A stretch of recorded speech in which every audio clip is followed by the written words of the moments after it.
Hi, everyone. Kinsey Schofield here, and I hope you are having the most fun, festive holiday season. As we wrap up 2025, we are looking back at some of my favorite interviews, some of my favorite guests, and I know that you love and enjoy them too. So kick back, relax, and enjoy your Christmas holiday, your Hanukkah, all the things. And I appreciate you, and I look forward to seeing you again in 2026. Merry Christmas and Happy New Year. Welcome to Crown and Conflict, a series dedicated to dissecting the most riveting royal scandals in history. With insight from world-renowned royal experts, we explore the stories that shook the monarchy and captivated the globe. Currently rocking the monarchy, however, is a new book by Andrew Lownie entitled The Rise and Fall of the House of York. I've said entitled so many times in the last 2 weeks, Andrew. I wonder if I've said it as much as you have. Possibly not. I don't know. You had a head start. I've only been allowed to do broadcasts today, so Oh, I've had wow, to this keep it feels so quiet. exciting then. So, I mean, are you so proud of this? What roadblocks did you face throughout this process? Because I talked to you around, I'd say 7 or 8 months ago, and you were like, you had your boxing gloves on trying to finish this book. Absolutely. No, I mean, there have been lots of obstacles placed in ahead of me. I mean, the Yorks themselves refused to cooperate and told their friends not to cooperate. I've had legal letters from them from the Duchess even before the book was published, saying they were monitoring my social media and watch out. The Foreign Office told diplomats not to talk to me. The information rights departments, which is the freedom of information bits of both the Foreign Office and the Department of Trade, have basically refused all FOI requests for the files of Andrew as special representative, files which should be in the public records under the Public Records Act. Yeah, I mean, there's been attempts to try and discredit my research, to say that I'm not a serious historian, the standard stuff. And of course, this isn't new. I mean, this happened. Poor old Amy Robach tried to get the story out for ABC years ago about Andrew and Virginia. And the palace put pressure on ABC saying, do you want an interview with William or Kate, or would you think about dropping this? And that happens all the time. I had a case earlier this year with one particular national paper where they'd written a piece based on an interview I gave them. The Duchess complained, and they took the piece down and then had a nice interview with her. Oh my There's, goodness. there's a It lot of is. carrot and stick around. And in fact, there's one national paper that hasn't covered this book at all, where the person in charge is very close friends with Sarah Ferguson. Oh, how So, interesting. so We won't this goes on. advertise them. We won't give them the free press. Exactly. I will say when it comes to Prince Harry, he's truthful about a lot of the things he says in Spare about this. Well, we want that story to die, so we're going to give you this story. However, he does it today. Him and Meghan do the same thing today. I've seen that Meghan Well, and Harry tried to discredit certain media outlets because they don't like what they're going to say. It's so bizarre to me I, because I, I've while he had it. complains about it, he does the same thing that everybody else does, that the royal Yeah. family does. Oh, exactly. No, they're all trading information and trying to protect their principles. But even with, my story with him and the fight with Andrew, which was, a paragraph in my book, he wrote to a number of American papers saying it was inaccurate, and they withdrew their interviews.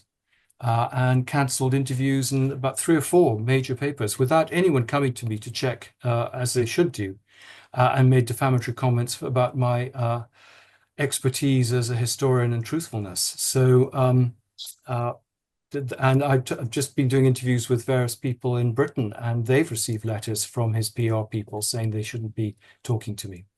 So Oh it's kind my of goodness. sinister. Well, you're right. So that's one of the questions I wanted to ask because Newsweek claims they fired off legal papers, but have you actually seen them, or is this one of those Harry and Meghan moments where they pitch a nasty fit just for show? No, I've seen a legal letter. I mean, I know Collins are responding to it quite robustly, and they said it's just a complete trial. On the scale of 10, they gave it a 2. Oh, wow. Oh my gosh. So in your I think the punching story is incredibly riveting. And it's like I said to Kevin O'Sullivan, like, of all the stories in the world that you're going to dismiss, it's the one that makes you actually look like a decent human being. Exactly. There's nothing defamatory about it. That was the one point where people were sort of cheering him on. Exactly. But I think that what's really interesting to my audience is that Prince Andrew told in your book, you talk about how Prince Andrew told Prince Harry his marriage to Meghan Markle would not last more than a month and accused him of being bonkers for not doing his due diligence into her past, which is something, talk to Andrew Morton, talk to Tom Bower. All of these people that have written books about her have been like, it's a struggle to get to the truth of who this female was before she meets Prince Harry because she's reinvented herself so many times throughout the last 44 years. You say that Prince Andrew told Harry he was making the biggest mistake ever, and that Harry later tells Prince William in reaction to all of this that he hated Prince Andrew. I think that it is obviously Harry disagrees with this. It's easy for us to consume that as truth based on our own feelings about Meghan Markle, you know? Yeah, it rings true, doesn't it? It came from a very good source in the family who's been reliable to me in the royal household. There's no reason not to. I doubled down on it after he came forward. I think he would have been better leading the whole thing. I want to thank him because he propelled my book into the bestseller list. I mean, that is truly I think the theme behind Never Complain, Never Explain. The second you acknowledge something, it blows up. And I feel like whenever Harry and Meghan dismiss something that I've said internally, it confirms to me that I've hit a nerve because I was on the right path. I am on the right path, or I was on the right path. And that's the Absolutely. opposite of what they want to happen. Exactly. No, I don't know who's advising on comms. It keeps changing, but they're not doing a very good job. But I think you made the very good point with Kevin that they're just monitoring people like you. I mean, they're kind of stalking you. You would think they might get a life. I'm sure it's very interesting, watching your program stuff. But I mean, you would think they would just be above all this, and clearly they're not. I know, is there not some way? Well, I thought it was so interesting because I believe it was yesterday, Catherine, the Princess of Wales, announced this new early learning project that she's put together these great, cute little cartoons and visuals that she helped put together. So she's announcing this new early learning project, and there's Meghan posting the alcoholic popsicles. And you're just like, this might be why you were never meant to be a member of the British royal family. Your priorities are totally different. Another thing you pointed out in this book that I thought, well, that's a no-brainer. How did we not immediately just assume this?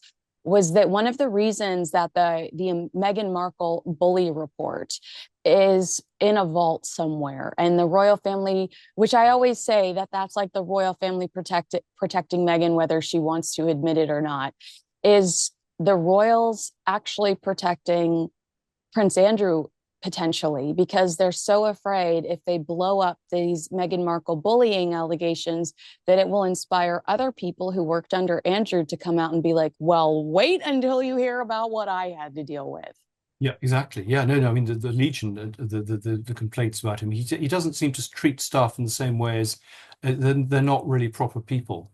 And I mean, what interested me is, I mean, though they've signed NDAs, I did get members of staff to talk to me, and I think because they were just so appalled by his behavior and the way he treated people, they kind of wanted to get this message out. But yeah, they're full of stories of maids being summoned up from 4 floors to open the curtains, and you know police protection officers having to pick up his golf balls when he's done them down the fairway and stuff. I mean, Well, it's firing, extraordinary or behavior. did he fire somebody that had a mole, or did he just reassign them so he didn't have to look at them? I think they got reassigned. Yeah, yeah. No, it's an extraordinary sort of droit de seigneur sort of rule. He's like a sort of 16th century king, really. Absolutely. So the story that Prince Harry really seems fired up about is this incident where he allegedly punches Prince Andrew at a family gathering because he overhears something Prince Andrew said behind his back. This is unrelated to Meghan Markle, and I think that I've seen that get mixed up a couple of times Yes, it because has. That's one yeah, of the problems that yeah, people have confused the because two dates. right, because this happens back in 2013, and you say that Prince Harry actually gets the better of him, and Prince Andrew walks away with a bloody nose. Harry's trying to fight this argument, yet talks about physical altercations in spare between his brother. We saw in 2004 and 2007 scuffles between Harry and paparazzi that were well documented in the papers. I mean, I feel like there are so many. Tom Bauer talks about in his book 2017, Harry like violently angry over catching paparazzi in Jamaica, trying to capture him and Meghan Markle at a friend's wedding. There's a history there, so it's hard to listen to him try to dismiss this, and the way that he dismisses it, like, it's just so silly. It's like, Harry, you've put into words yourself that there can be physical altercations within this family. It's hard to digest this sheer dismissal. Yes, absolutely. I mean, and I mean, he's walking into a bit of a trap because, if he goes to pursue this, which no one thinks he will, it's all bluff. But if he does, he will have to be subpoenaed, have to talk about, as you say, this history of violence, his history of not always being, so we say, economical with the truth, and maybe Prince Andrew will have to give evidence. I mean, this will be wonderful for all of us. So I Exactly. can't wait. We'd be very, very busy. You heard me say this to Kevin O'Sullivan, and I'm curious to know if you agree that it's really the idea that, oh, Prince Andrew, I forgot to say, Prince Andrew also tells Prince Harry, I think that Meghan Markle is too old for you. Yes. I feel like some of those comments really stung Meghan specifically. And while we all go, whoa, there was a punch thrown, reality is, in my opinion, that this was really instigated by Meghan because she hated these comments that were too close to home. An opportunist, too old for him, and somebody that has a mysterious background that might not be very flattering to the family. I mean, I know you know this, but she's giving a you know what in the opening scene of the new 90210 reboot. She's in somebody's, her face is in somebody's lap. 20 years ago, that woman would not be able to marry a working member of the British royal family. Even though she's an actress, even though she's playing a role, that is just beneath the British royal family. Yes, no, she's amazingly successful in the way that she's wormed her way in. And as you say, we don't know the full story. I mean, there are clearly lots of rumors, and people have tried to link it to Andrew.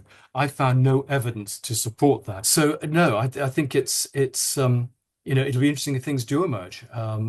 People clearly have been looking at this very carefully, and Tom Bower and Andrew Morton are very good authors. So, if they can't find it, then one has to wonder, how well, it is clearly very well disguised. Right. And it just keeps evolving. I mean, I think at one point she said she was Maltese, then she was from Nigeria, wasn't it? Nigeria.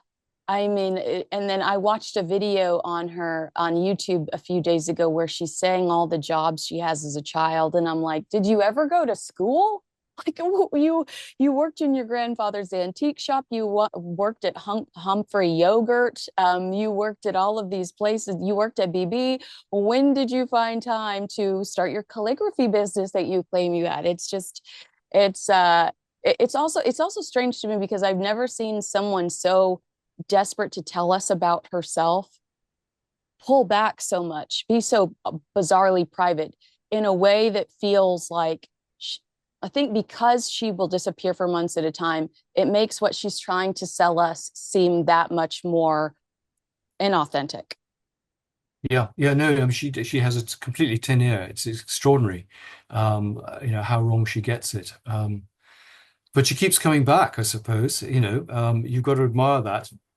That ruthlessness, that relentlessness. Yeah. Let's talk about this bombshell report in the Daily Telegraph, which I even saw Tom Sykes say that this is the kind of paper that the palace prefers. Like if they have a big scoop or they want to whisper something important into someone's ear, it's the Daily Telegraph. They claim that Prince William intends to address the Prince Andrew problem head on when he becomes king, taking steps his father has so far avoided by permanently removing his disgraced uncle from the royal family's official ranks. And this is in direct reaction to how damaging, allegedly, entitled is on the royal family. This is to be so entitled, to be so vulgar, to be so dismissive of real people. And also, there's just this grossness about their willingness to just throw money around that I think we're kind of grossed out by their obsession with money and how awful they are with managing it. Uh, did And the you people did they mixed with, absolutely. No, I mean, I was, pleased by that Telegraph piece because in some ways, Andrew is only part of the problem. But until they address, the whole question of accountability and transparency, particularly with their finances, and really until, they all begin to behave well. I mean, most of them do, and this is what's so sad that the Andrews and the Sarahs bring down the rest of them with their noses in the trough. But to be honest, there are others. They may not be working royals, but they have royal positions. Zara and Peter Phillips, for example. You have to sometimes question some of their business activities. And I've been calling for a royal register, which is what MPs looked at 20 years ago and never happened, because I think we need to have a much clearer sense of what they're being paid to do and why. Is it because they're royals, or is it because of their particular expertise as sports people? And let's hope there is a change, that the dial has moved, because certainly since the Queen died, I think there has been a sea change in attitudes towards the monarchy, and they're on dicey ground, and they can't afford to have Andrews and Fergies who are basically exploiting their position. Well, aside from the Royal Navy pension and potential inheritance and reported support from first the Queen, now King Charles, you do ask questions about how Prince Andrew manages to afford the 30-room Royal Lodge, property. He spent 7.5 million renovating, and we believe that the upkeep year round, 250,000 pounds. Any ideas? There was this bizarre report a few weeks or months ago that he was going to take the pitch at the palace template and do that internationally, where I think it was Japan or somewhere very far away from him, unrelated to him, was going to again pay him to make introductions, and that potentially the king was okay with this because it seemed like it wasn't a problem, and he was going to maybe be a bit it was going to be a bit of a relief from his purse strings. Any ideas about where Prince Andrew's making his money today? Well, I think he's making a lot of money in the Middle East. I mean, one of the ways that the royals are paid is in jewels, and then the jewels are fenced through particular jewelers. Uh, they basically, take out some of the stones and resell them. Wow. It's clear from Picture at the Palace Global, which was the bit that wasn't part of the charity, that he was making quite large sums of money there, particularly in China, and that money was being withdrawn, so he was living off that. We don't know all the businesses he has because he has stuff offshore and he has Chinese bank accounts. And again, we have these odd moments with legal cases. The famous Selman Turk case, where he was paid £750,000 supposedly for helping someone get a passport. Fergie got £250,000 as a brand ambassador for a solar energy firm. And Eugenie got £25,000 to help organize a party for her mother. Uh, so there's a lot of very murky things going on. I mean, one of the things I noticed, and I had forensic accountants look at this, is that just the number of accounts they have with nothing really happening in them, but so small that they don't basically have to be properly audited. And you're going to wonder, why have you got so many accounts that are doing nothing, which haven't got any auditing? So I think there are a lot of questions about what's going on, but I have no doubt that there's a lot of money coming in. Sarah Ferguson has two flats which pay, I understand, rent of £250,000. They sold their chalet in Switzerland for, I think, £14 million. So there is a lot of money running around. And it's just a question I think their expenses just far exceed their income. Oh my goodness.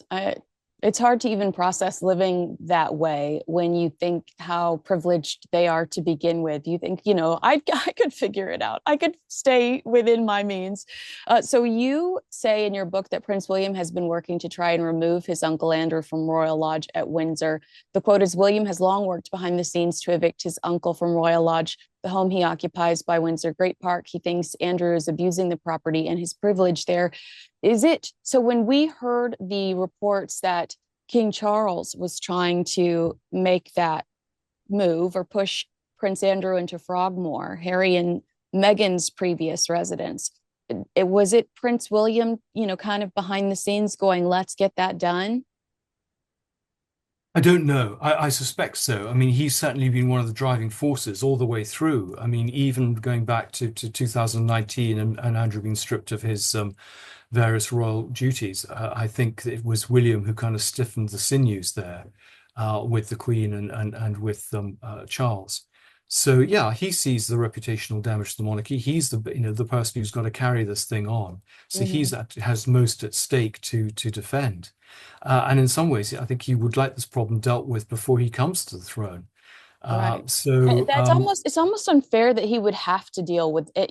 There are reports here that Andrew will not be invited to his coronation, which does not surprise me. That, the Telegraph goes as far as to say that Prince Andrew could be stripped of his title, the prince title, entirely by Prince William, with new legislation introduced by the government to formalize its removal. But looking at this, it's like he would already have to be taking on so much with when and if he becomes the king. Why should he have to deal with problems that are decades old, these thorns in the royal family sides that we've all recognized as being liabilities? well, I think my understanding is the feeling is that these, as you say, long-standing problems should be sorted out. They clean up the stables before he inherits. The problems we don't know when he's going to inherit, so hopefully it'll be a long way hence. But there is, the possibility that it may be soon. So they need to get a grip on this. But yeah, I mean, letters patent could remove a lot of these things. He should no longer be a Knight of the Garter. He should not be a Councillor of State. I mean, we have this extraordinary position where if something happened to Charles and to William, uh, we might well find actually Andrew stepping in as some form of regent. He's still that close to the throne.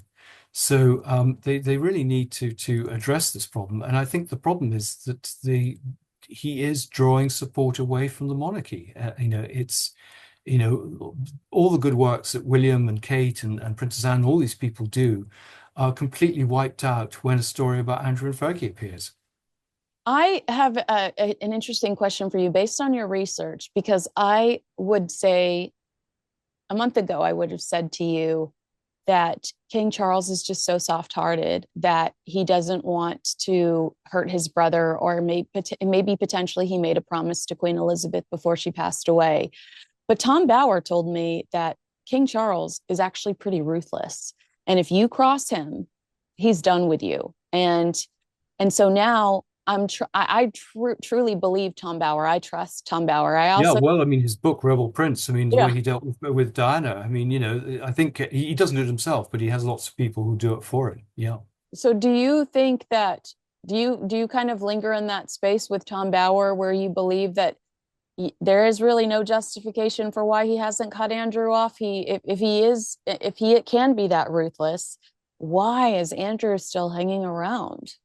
Well, I mean, one of the themes of the book is the threat all the way through, either given by Andrew or friends of Sarah Ferguson, that they're going to spill the beans. Mm, And that's always the threat. I mean, there were rumors that Andrew was going to write his own book a year ago, or have something ghosted by someone else. So that's always the worry, that they do a sort of Andrew Morton talk to someone in the way Diana did and spill all the spare, family spare, secrets. spare. Spur, but I mean, I think of Andrew Morton and Diana. It would be very easy to disguise something with a tame journalist and put a lot of stuff out there that could be very embarrassing. And I think that's one of the problems. That's the knife edge that they walk on, that they've got to sort of keep them sweet. Otherwise, it could be very dangerous. Well, that's also what they said about Paul Burrell, right? That potentially the royal family swooped in and saved him at the last minute to ensure that he didn't say anything that might embarrass them on the stand, when he was accused of stealing all of Princess Diana's property. All of a sudden, like out of nowhere, in the final hour, Queen Elizabeth makes a statement that, and she says, "You know what? Actually, I remember Paul Burrell telling me that he was going to hold some things just to protect them." And all of a sudden, he's Like her underwear. yeah, exactly.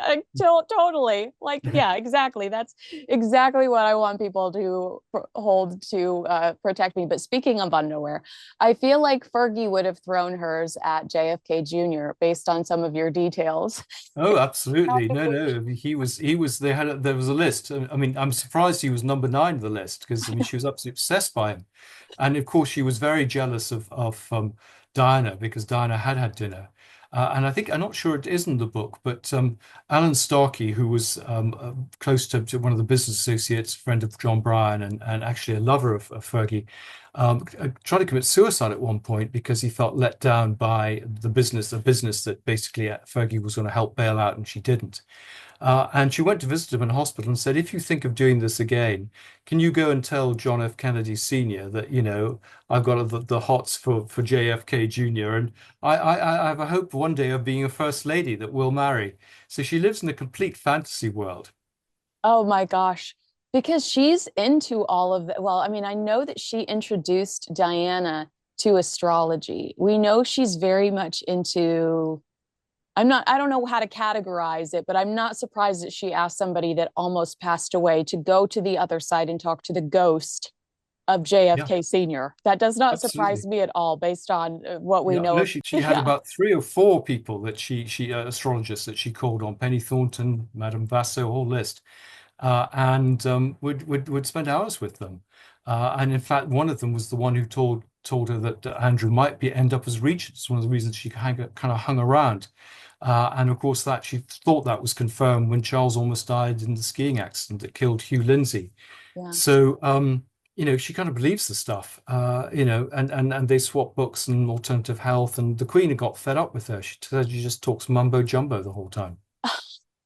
Well, it's a little bit like Meghan Markle. There are In lots of parallels. It's absolutely fascinating how history repeats itself. Andrew is very similar to the Duke of Windsor. The love of golf, the avarice, dealing with his investments and making money and moving around with a pretty shady cafe society. There's a whole pattern of behavior.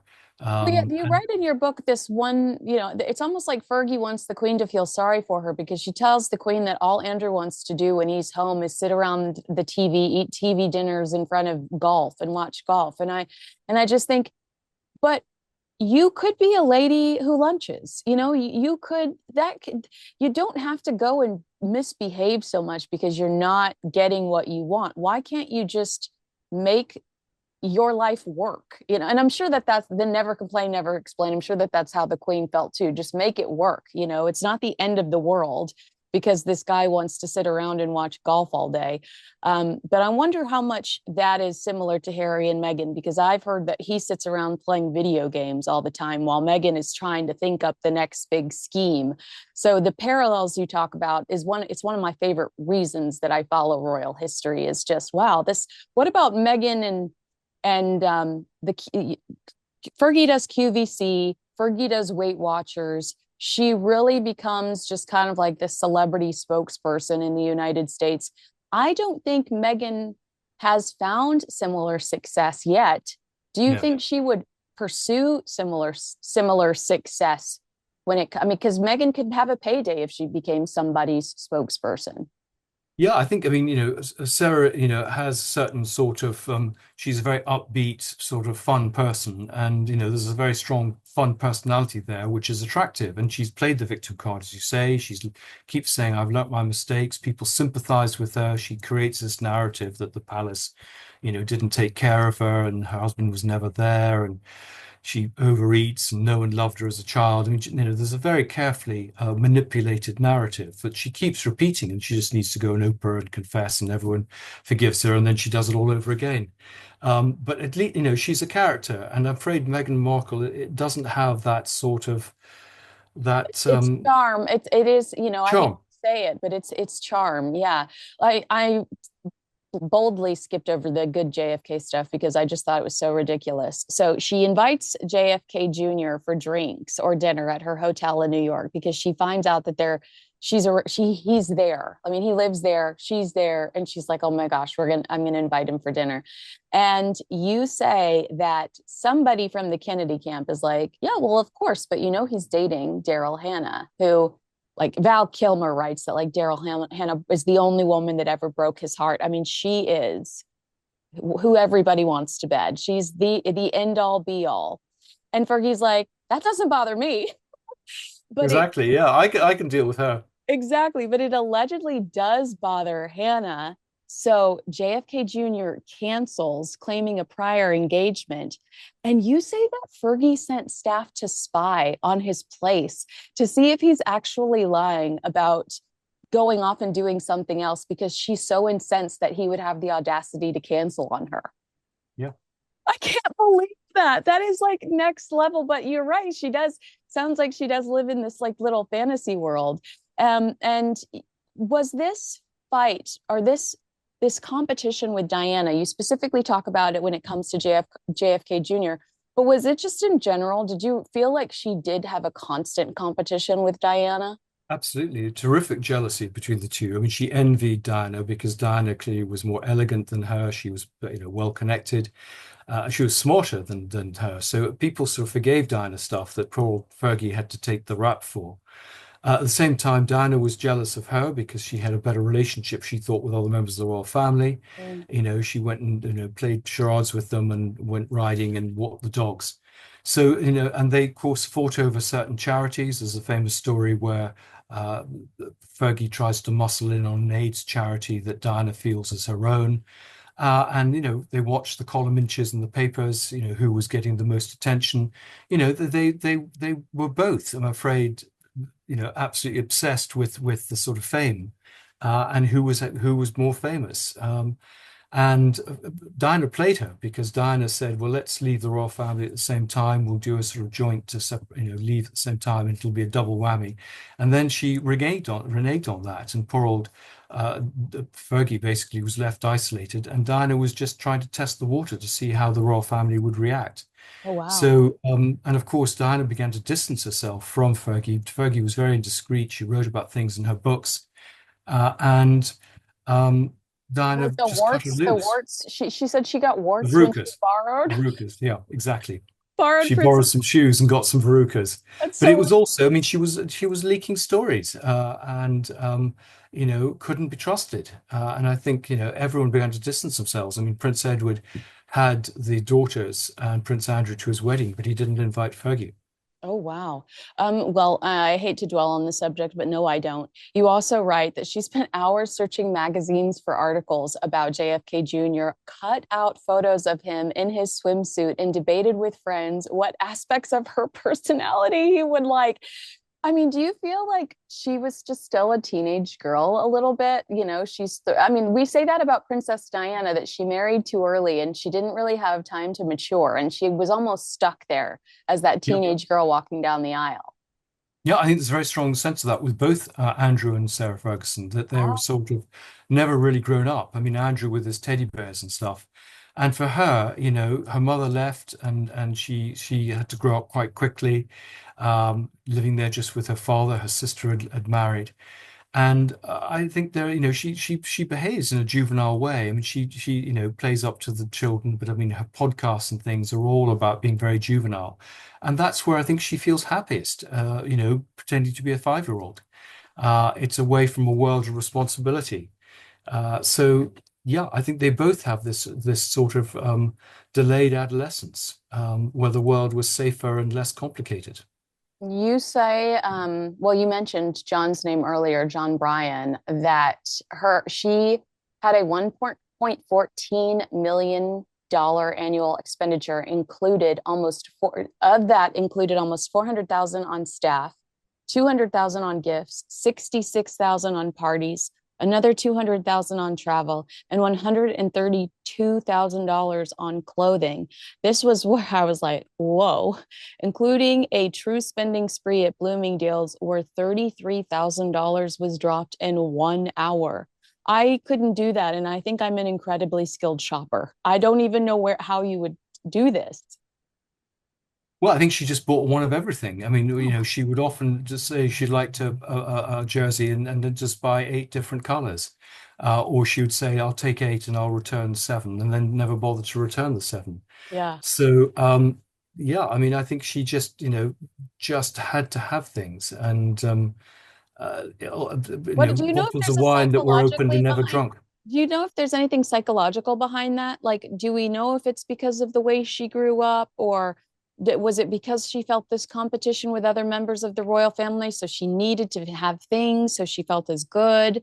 Do you have any take on that, or I just don't understand how you get there? Yes. Well, I think she calls herself a people pleaser. She's very generous. She's always trying to sort of give presents to people. People wants people to like her. So she spent a fortune on, for example, jewelry for friends and staff. And she is very generous, but in a way she can't afford. But I think yes, it's a way of making bigging herself up and giving her, because she feels very insecure, making her feel important. And she does, she was used to big spenders. Patty McNally was a multimillionaire, and she got used to living in that world, going on yachts with Roman Abramovich and traveling with Richard Branson, who don't think twice about this stuff. Mm. And she kind of felt she had to keep up. And ridiculous things. She had 3 drivers. I mean, I tell the story of one person was employed just to wrap presents up. There were 2 people just picking up dog poo. Yeah. um The so astrologers were on the payroll, which is and the astrologers and the personal trainers who were kept paid but never actually used. They would hang around all day, and installing phone lines and very expensive wines that she sort of opened and didn't drink, expensive meals that she never ate, travel that she never took. She would book travel which was not refundable and then not care. She kind of thought easy come, easy go. And of course, you can't keep doing that.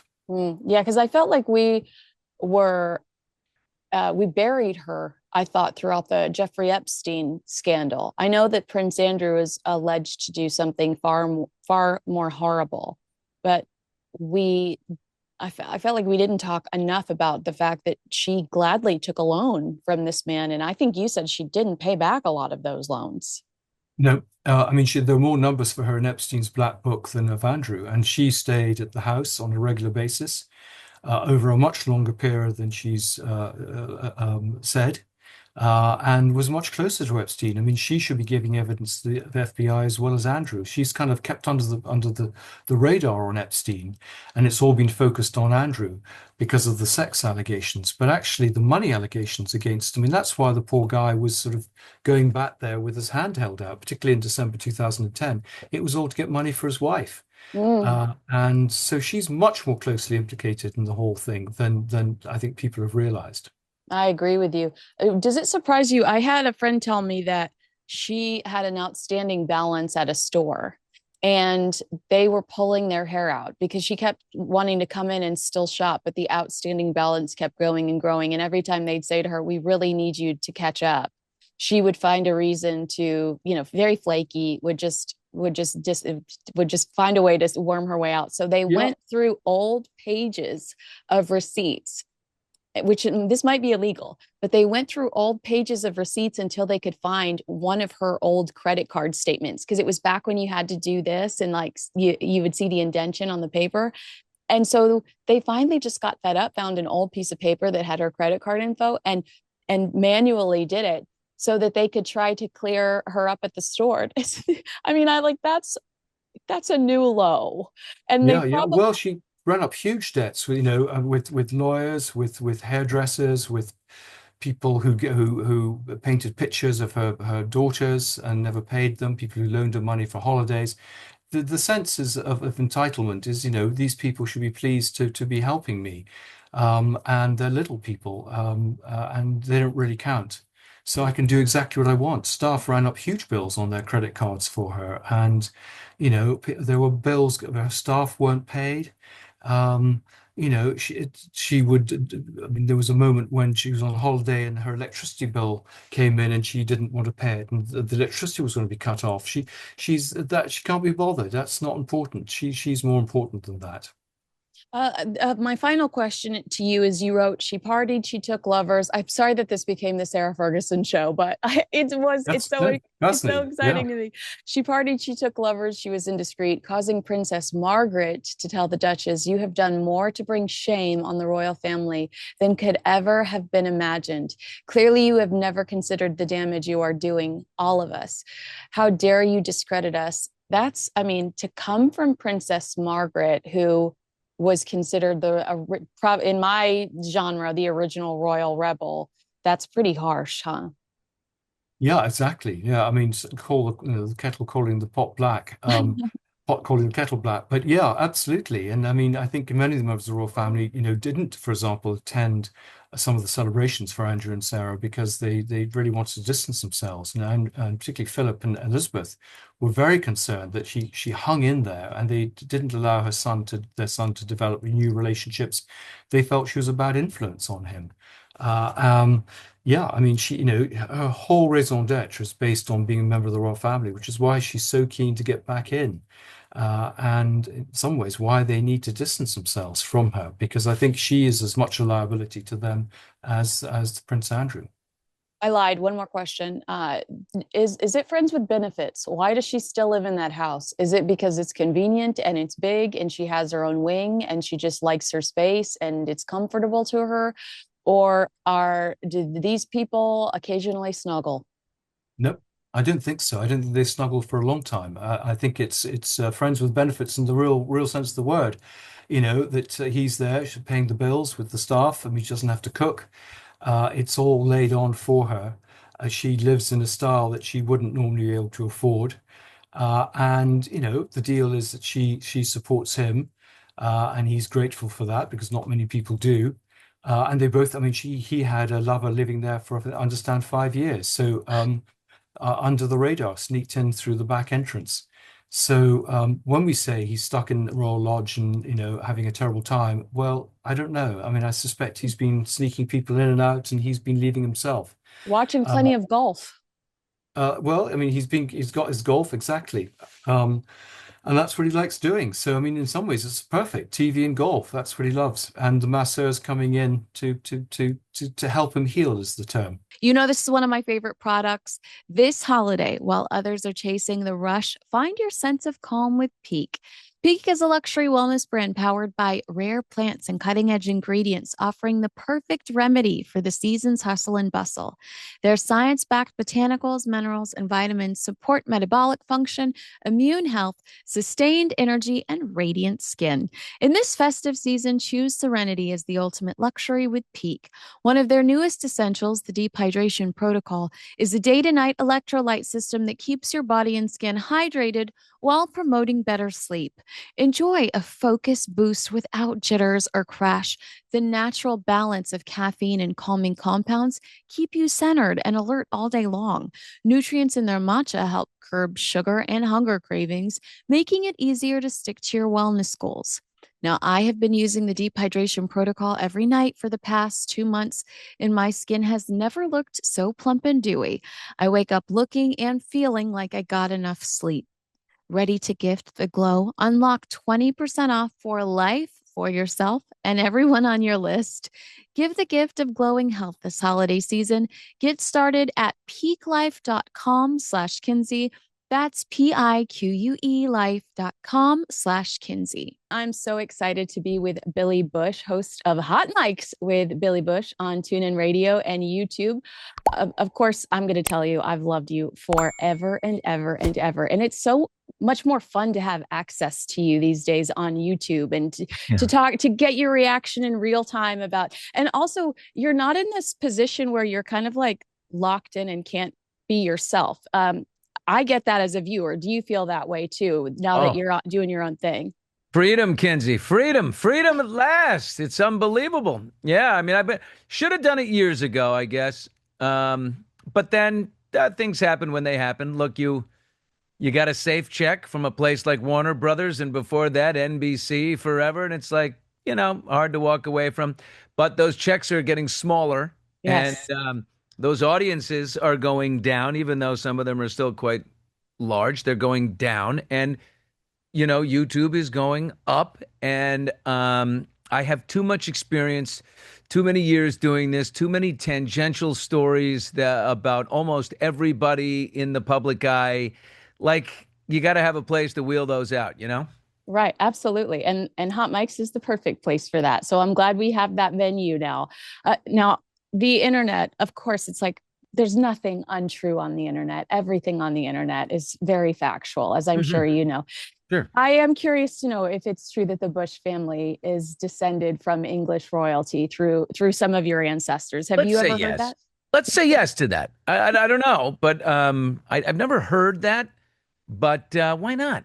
I Um, read that George W. was the Queen's cousin, 11th cousin once removed, whatever that means. And I was like, you know what? That's the coolest thing ever. So, I mean, well, I that think means that if technically George W. is Kinsey, then I am too, because he's my first cousin. So I'm let's talking to royalty right now, finally on the uh, podcast. absolutely. Hey, Jeeves, will you get me some tea, please? I'm talking to Kinsey. Thank you, my dear. Exactly. So you're going to make everyone curtsy to you at the local Vons going forward. If I don't curtsy first. I love it. I love it. Hey guys, I want to take a minute to tell you about a brand I really love. Peak. They're reimagining wellness with science-backed tea crystals and superfood blends made with the cleanest ingredients. Everything they create is designed to make daily rituals simple and effective. Whether for gut health, radiant skin, steady energy, or just feeling your best. For me, hydration was always tricky. I drank plenty of water, tried different electrolytes, and even used the right very expensive skincare, but still had dry skin, brain fog, and trouble sleeping. That changed with Peak's deep hydration protocol. In the morning, I take BT Fountain, the beauty electrolyte. It hydrates from within, smooths skin, and gives steady energy. At night, I wind down with RE Fountain, the calming electrolyte, which has a form of magnesium that melts tension and helps me sleep deeply without the grogginess. What I love most is how clean it is. No sugar, fillers, or artificial flavors, just ingredients like lemon juice and beetroot. Within a week, my skin looked more hydrated, my focus was sharper, and I just felt better. If you want to give it a try, I've got a special link in the show notes for you, 20% off for life, plus a free gift with my link, peaklife.com/Kinsey. That's PIQUE life.com/Kinsey. All right. So, one thing I wanted to ask you is about the wedding of William and Catherine, because Kate Middleton at the time, because you were there in the trenches. You Mhm. got to see all of the excitement surrounding this couple in, live, local. Was that a fun thing to cover? And did you really get the sense that these two people were loved by the public? Oh yeah, yeah. There was, I mean, adulation and adoration in the streets. It was like we had only been on the air with Access Hollywood Live, the daytime version of the show, which we used to do live when I was there. We'd only been on for like a year, Wow. and we decided to do this fantastic countdown to the royal wedding. And we thought we would come up with these silly ways each day to take off a number and say 79 days until the royal wedding. And I think we started at 100, and so maybe we started at 80, but we started like, oh my God, how are we going to count down today? We've done Almost absolutely too everything. almost too late. You started too early, maybe. We started too early, but we would have like, we would have Henry Winkler would come out and he'd be pushing a tray of tea and he would serve tea to us at the desk. And then, the next day we'd have a flasher run out across the street and he'd open his jacket and he'd have the British flag painted on it. And we just kept going. Finally, when we got there, we found a rooftop that was above a bar, and we paid the guy, and we leased this most incredible space with the London, horizon behind us, and it was so darn exciting. It was one of my favorite live broadcasting times because you could feel just pure joy, something that we wouldn't be able to celebrate here in America. We don't do that with our elected officials, and of course they're not elected, but the pomp and circumstance is so uniting over there. I like that. Oh, I love that too. Whenever anyone asks me why I'm obsessed with them, I talk about just the unity their politics are as polarizing as ours, but this is the one symbol where they can like freely be patriotic. And, I think that that's gorgeous as well. And I'm glad you agree with me there. Have you had any other royal encounters? I mean, were you ever in the same room with Queen Elizabeth? Anything like that? I was never in the room. I'm trying to remember a very funny story. My uncle, George H.W. Bush, he gave her a gift and it went over like a lead balloon. I remember him telling us like he gave the queen, was it like an ashtray or something, a really fancy something? And she was like, oh, like, and he's like, sorry. They're He, tough to please, It's like, what do you get for a person that has absolutely everything? And, you know, never in their life do they ever want something that they don't get materialistically, I guess I should say. George H.W. Bush gave Queen Elizabeth II a very American gift during her 1991 state visit to Washington, a silver framed photograph of himself and Barbara, along with a horse statue. The Bushes were known for choosing gifts that reflected both personal taste and American culture. I think the Queen was a little stunned by the horse and then the photo of themselves. Here, something to think of us by. So That's hilarious. I know it that didn't go over well. I bet she liked the horse, but Sure, she's a horse fan. Or a yeah. corgi would have been a huge home run. Oh, exactly. That's a great idea. Okay, so you've been doing entertainment for 2 decades now. When was the first time you heard the name Meghan Markle? Well, along with I worked at NBC. USA Network is in that family. Suits. Also, I didn't know her Deal or No Deal, although Howie Mandel is right around the corner. We work out of the same studio, so her first boss in the entertainment business isn't far away. Um, and we didn't know her because we didn't know the models very well in the game show. But then, got to know her a little bit, know of her when she was on Suits, and then with the rest of the world. But she was like four or five on the call sheet, so she wasn't that well known. But then, when it hit with the rest of the world, obviously, wow, we Right. what a strong move from fourth on the call sheet at Suits to royal family.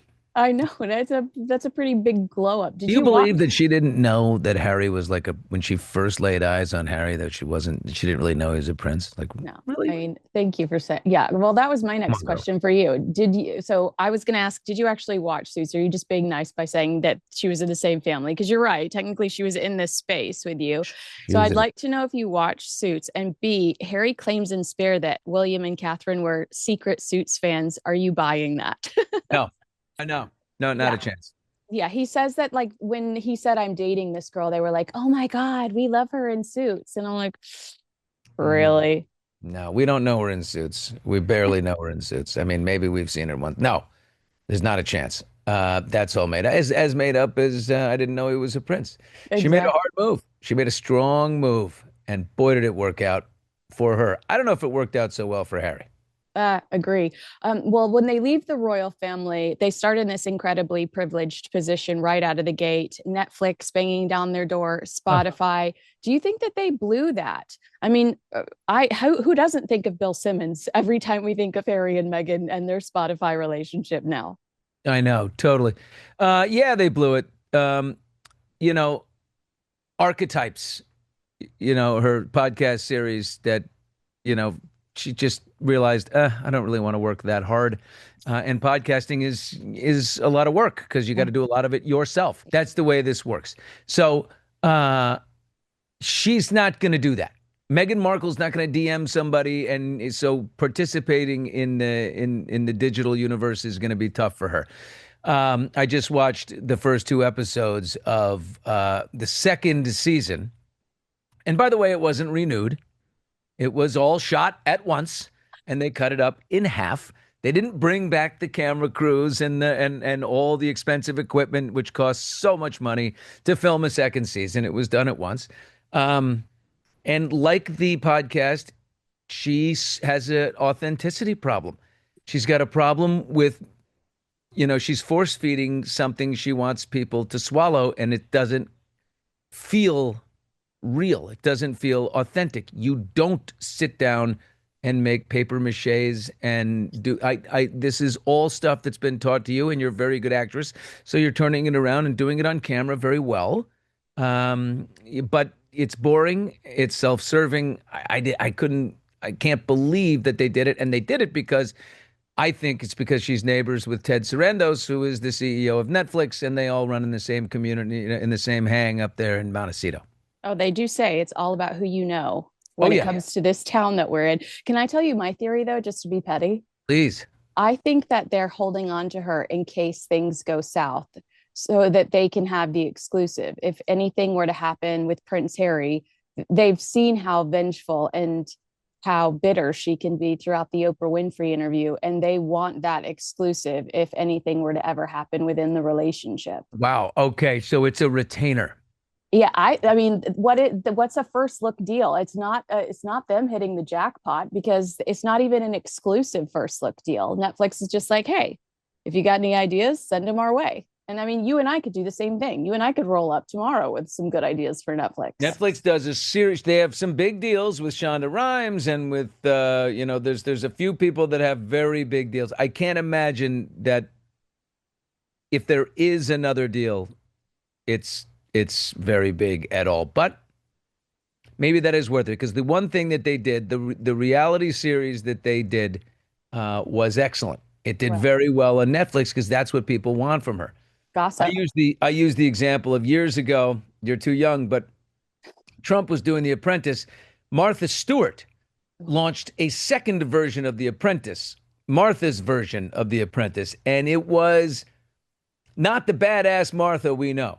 You know what I mean? It was Martha writing handwritten calligraphy notes saying, "I'm so sorry.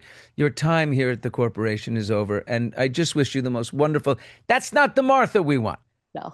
We want tough Martha who says, you know what? You're not cutting it. You're out. And with the docuseries, we got the real them. We got this, poop storm that they're in. With this and the soft lighting and the mason jars, it doesn't feel authentic. That's true. Can they improve their public image? I mean, here in town, I think that they thought they would be embraced much better than they have been. But Yeah. we've got the Hollywood Reporter going after them. Why people keep quitting on the Sussexes, Vanity Fair, which really surprised me, American Hustle, which went into some of the bullying allegations. Is there a way to turn around public perception about these two? I think Harry will always be okay. I think his perception, the perception of Harry isn't as bad as it is with Meghan, because Harry gets on a plane and busts his hump and goes to the Invictus Games, and then goes to Africa and does, keeps up his mother's foundation. He does that. The royal is in him.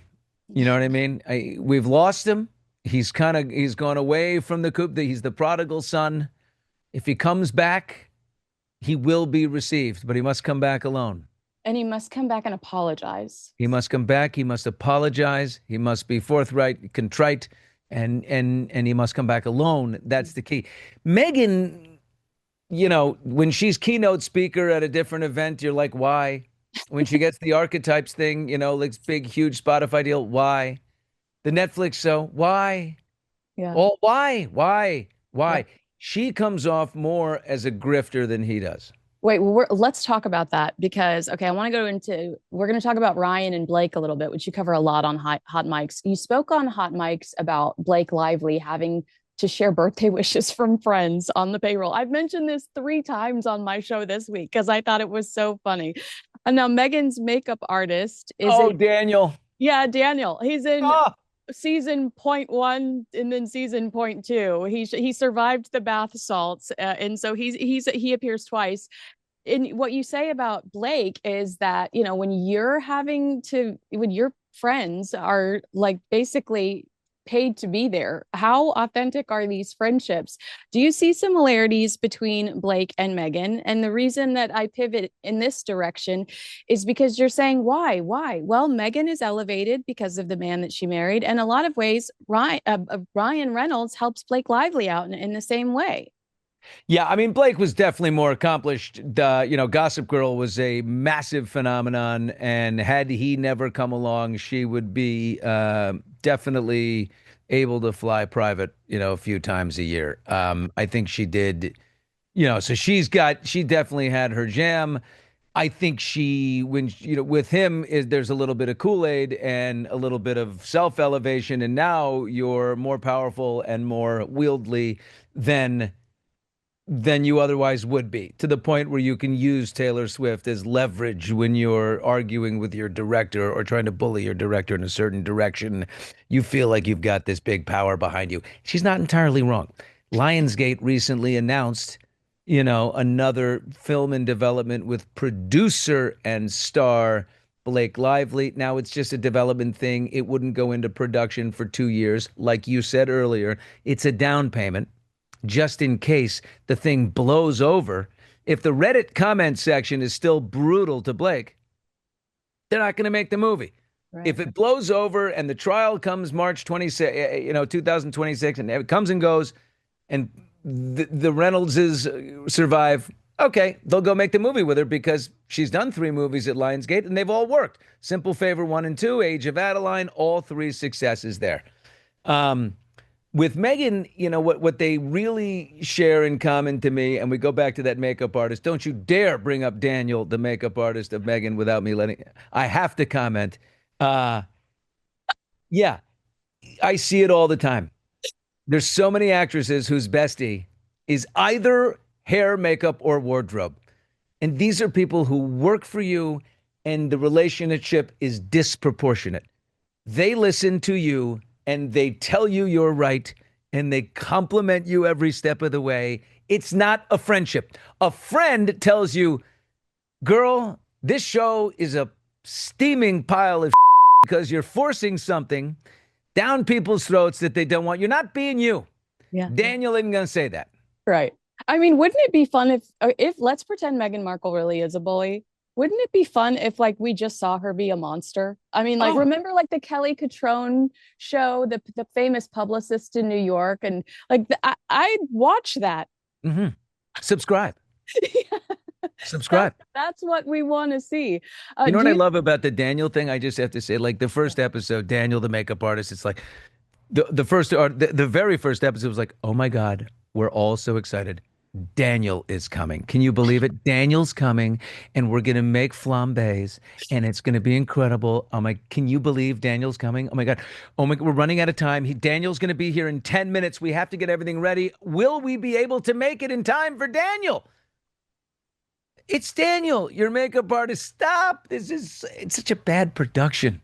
It is. I could understand if you know John Legend is about to walk through the door, but we just threw. And he disappeared in 11 seconds. I mean, like we John just threw him dropped in a off his broom wife for a closet. play date. Yeah. Threw him in a broom closet. Play date is hilarious. All right, one more question about Blake and Ryan. I apologize for going back, but do you believe that Blake's in a better position because Ryan has proven his value in Hollywood?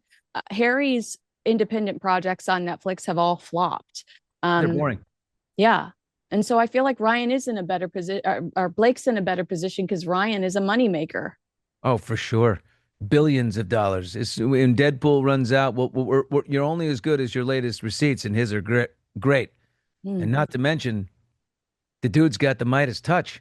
Yeah. I mean, his Wrexham soccer team he bought for $2 million. He could sell it for $100 million. They've moved up 2 different divisions. They're now in the division right below the Premier League in the UK. That's incredible. I mean, like, then Mint Mobile. I mean, what? I never heard of that until Ryan made $300 million on it. And then Aviation Gin. Like, what a success there. Everything he touches seems to work. He's got the charm. And if you're Blake, back when she was best friends with Taylor Swift, before Taylor absconded her duties as godmother, you're Blake, you're like, oh, my best friend is the most incredible pop star, songwriter, entrepreneur, and my husband, everything he touches. I'd like to be special too.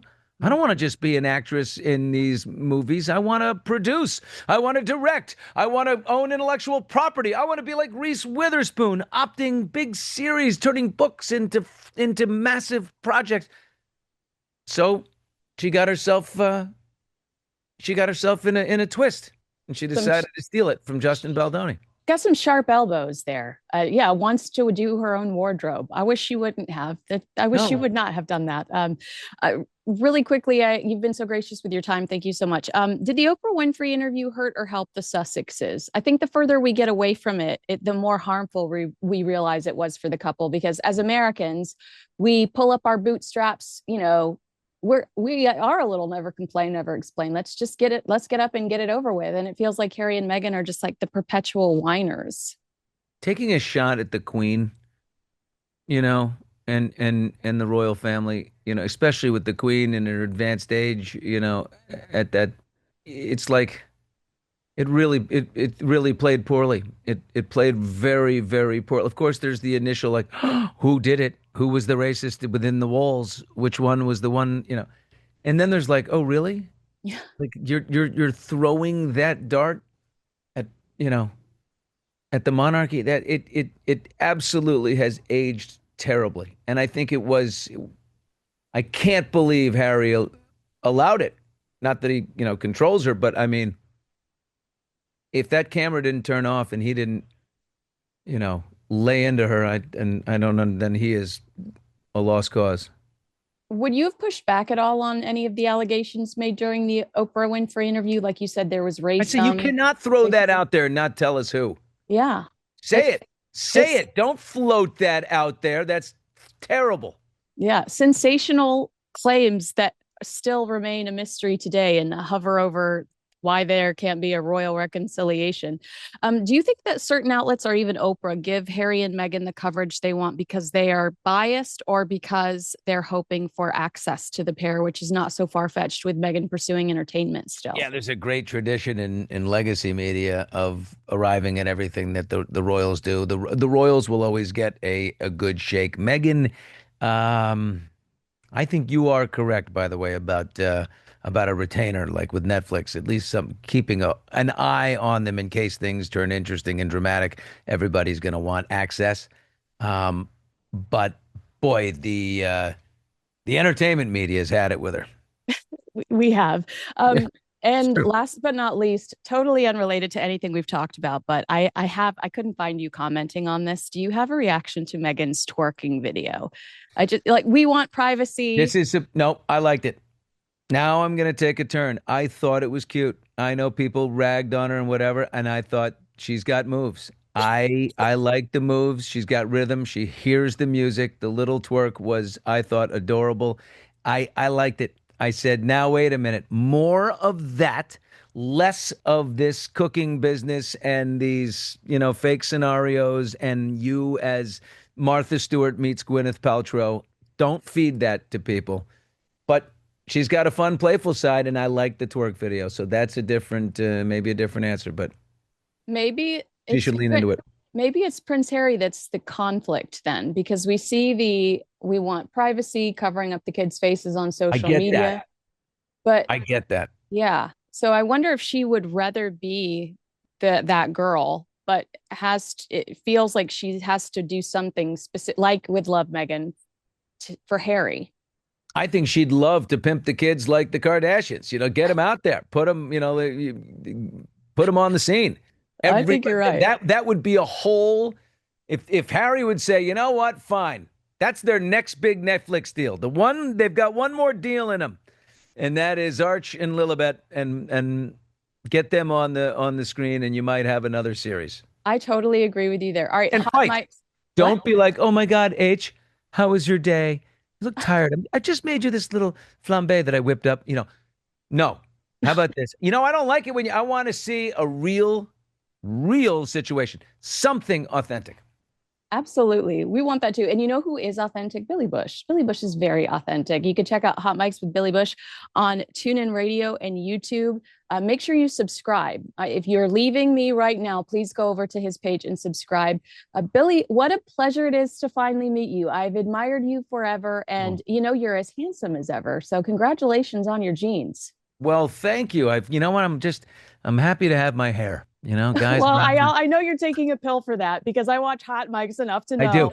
A preventative pill. I have it all. There's no spots, but what if it might be too late to get it back, so get ahead of it. Yeah. I can't lose my hair. I'm not tall enough or rich enough. So Prince William, if you're listening, it might be too late. You Oh, should have. it's late. That ship sailed. Eamonn Holmes. Eamonn, you've been my friend for years now. I love you. I just simply adore you. And I've wanted to pick your brain, but you're a very popular guy. I've wanted to pick your brain forever about your many royal run-ins. We've been driving around London and you'll be like, this one time when I met Princess Diana, and I get so excited to hear that from you. So I want to share those kind of exciting moments with my audience. Oh my But gosh, even I get excited thinking about that when I met her. And she spoke to me for half an hour oh my God, and she was completely into me. And you and are a then hunk. no, this is we're going back 20 years now, but she disappeared. She then suddenly, "Oh, sorry, I have to go." And her lady in waiting came up to me and she said, "Wow, she liked you." She And did. I said, "Oh gosh, did she?" I said, "How do you know that?" She said, "She never spends half an hour talking to anybody. She likes you." I said, "But she's just left me for David Hasselhoff, who's just come through the door." She saw David Hasselhoff and then boom, ran to him, just like a dart. Yeah. Can you blame her? I love Baywatch. Oh, I see what you mean. Yeah, I see what you mean. But do you know what? I can honestly say, remembering Diana from all those years ago, she was a stunningly beautiful woman. Yeah. You can see people, you say they're attractive or whatever, but she was absolutely magnetic. She radiated beauty and attractiveness, and you could see how anybody would have been taken in by her. It was more than an it factor, right? I mean, you've worked in Hollywood, I've worked in Hollywood. They always talk about this it factor. She just radiated not only something very special, but something that was kind. I mean, you just knew Yeah. instantly that she was a force for good. Well, Kinsey, within that half hour that I spoke to her, and it was the only time I ever met her. Mm. Um, she laughed, she flirted, she did a twirl, showing me her outfit. She said, "What do you think of my outfit?" And she twirled around, and I said, "Very nice, ma'am, very nice." And she said, RUC Green, which stands for Royal Ulster Constabulary, and they wear a green uniform. And I thought very clued in, very, very, very spot on there. She Yes. also then cried. She cried, which was embarrassing. I mean, I real tears. And that was because her boys had just gone back to school and they went to a boarding school. And she said, I just left the boys off for school and it's such a big thing for me and I can't stand being away from them and whatever. But she was very knowledgeable about the situation in Northern Ireland. For instance, Mhm. there'd just been a bomb that weekend, which had killed a lot of innocent people. And she said, and I wanted to go there, but they wouldn't let me. She kept talking about they, and whether, that's the government, whether that's the The royal men in family. gray suits. Correct. Yeah. She said they wouldn't let me. They wouldn't let me go. And you can see how someone like her would have made a huge difference. You see, in Northern Ireland, we are expected to either like or not like the royal family or support them or not, depending on your religion. I mean, you may not believe this, but if you are Catholic, you're not supposed to be a follower of the royal family, and if you are Protestant, that's totally okay. But as life evolves and new generations happen, these things become much less important. And somebody like myself would have been, I wouldn't have been from a strong Republican background, and that would have been very, very Catholic, very, very United Ireland wise, and whatever it is. So I never had a problem. I never had an issue with the royal family, and I could see someone like Diana, who would have visited Northern Ireland after an atrocity, as a uniting force because people simply saw her as a star. That's Mm, the way they saw her. It wasn't a question of she represented the British flag or whatever it was. That they just saw her as the superstar that she yeah. was. That's interesting because there was a lot of talk around the death of the Duchess of Kent, how she converted to Catholicism, and that was a bit of a scandal at the time. Hugo Yeah. Vickers told me that Queen Elizabeth was concerned that it was going to be a bigger issue than it was. It turns out no one really caused a fuss over the Duchess of Kent wanting to be Catholic, and thankfully. But yeah, you're thankfully we've evolved and we're not so hateful over those things typically anymore. But You know, they, it was an amazing thing because there was so much more empathy and sympathy towards her because she was Catholic amongst people that I knew. mm, And you know, I used to say my mother could never understand how in Irish chapels, churches on a Sunday, we would pray for the Pope, for instance. And I say, Mum, in England they pray for the Queen. What? What do they pray for the Queen for? She couldn't understand. I said, Catholics pray for the Queen. I said, yes, yeah. In Catholic churches they pray, they acknowledge the Queen. So it's not an issue the same way as the Union Jack flag.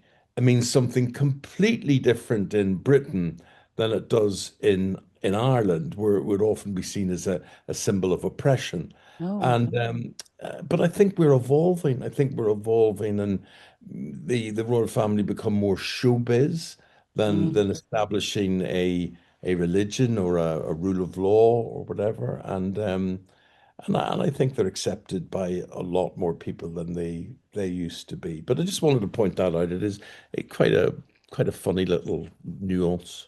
That this young man that grew up in a house that necessarily wasn't supposed to, Yeah. glorify this is actually hanging out with them pretty Oh, regularly. When I looked it up, I was like, amen here, amen there. Can I yeah. tell you, I was surprised. I went to church with King Charles over the summer and Right. at St. George's Chapel. And I was so tickled that we were praying for him with him just like right over there. When it comes to Princess Diana's tears, obviously she just loved her little boys. We know Yeah. that she Yeah. loved her Yeah. little boys.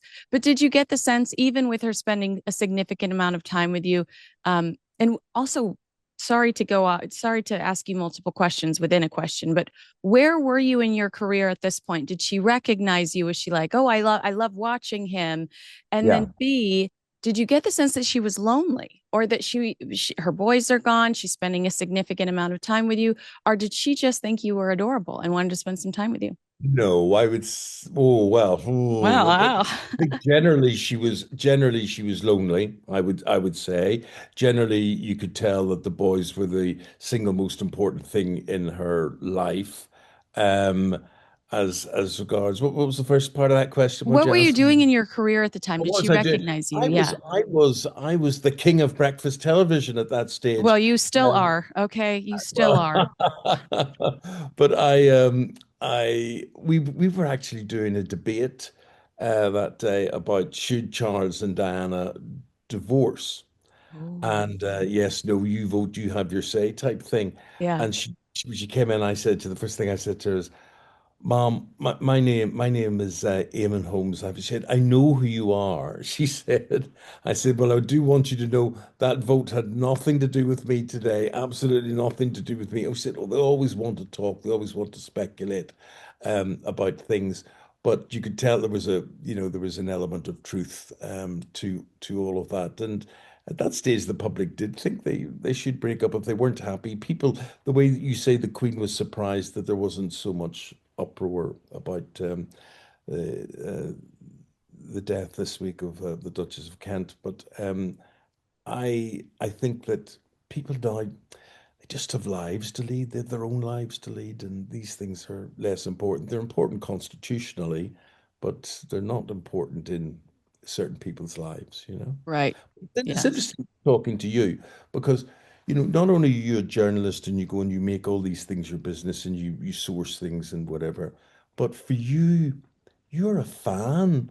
So I look at it, you know, and I think you're typical of somebody who can see them as showbiz, Right. you know? I Yeah. do. I do. I see them I do see them as showbiz, but I also think historically and culturally, look at what's going on in your neck of the woods right now. I could not believe the show that they put on for President Trump. I don't know. I think the last time I saw that much pomp was the Queen's funeral. I mean, Yeah.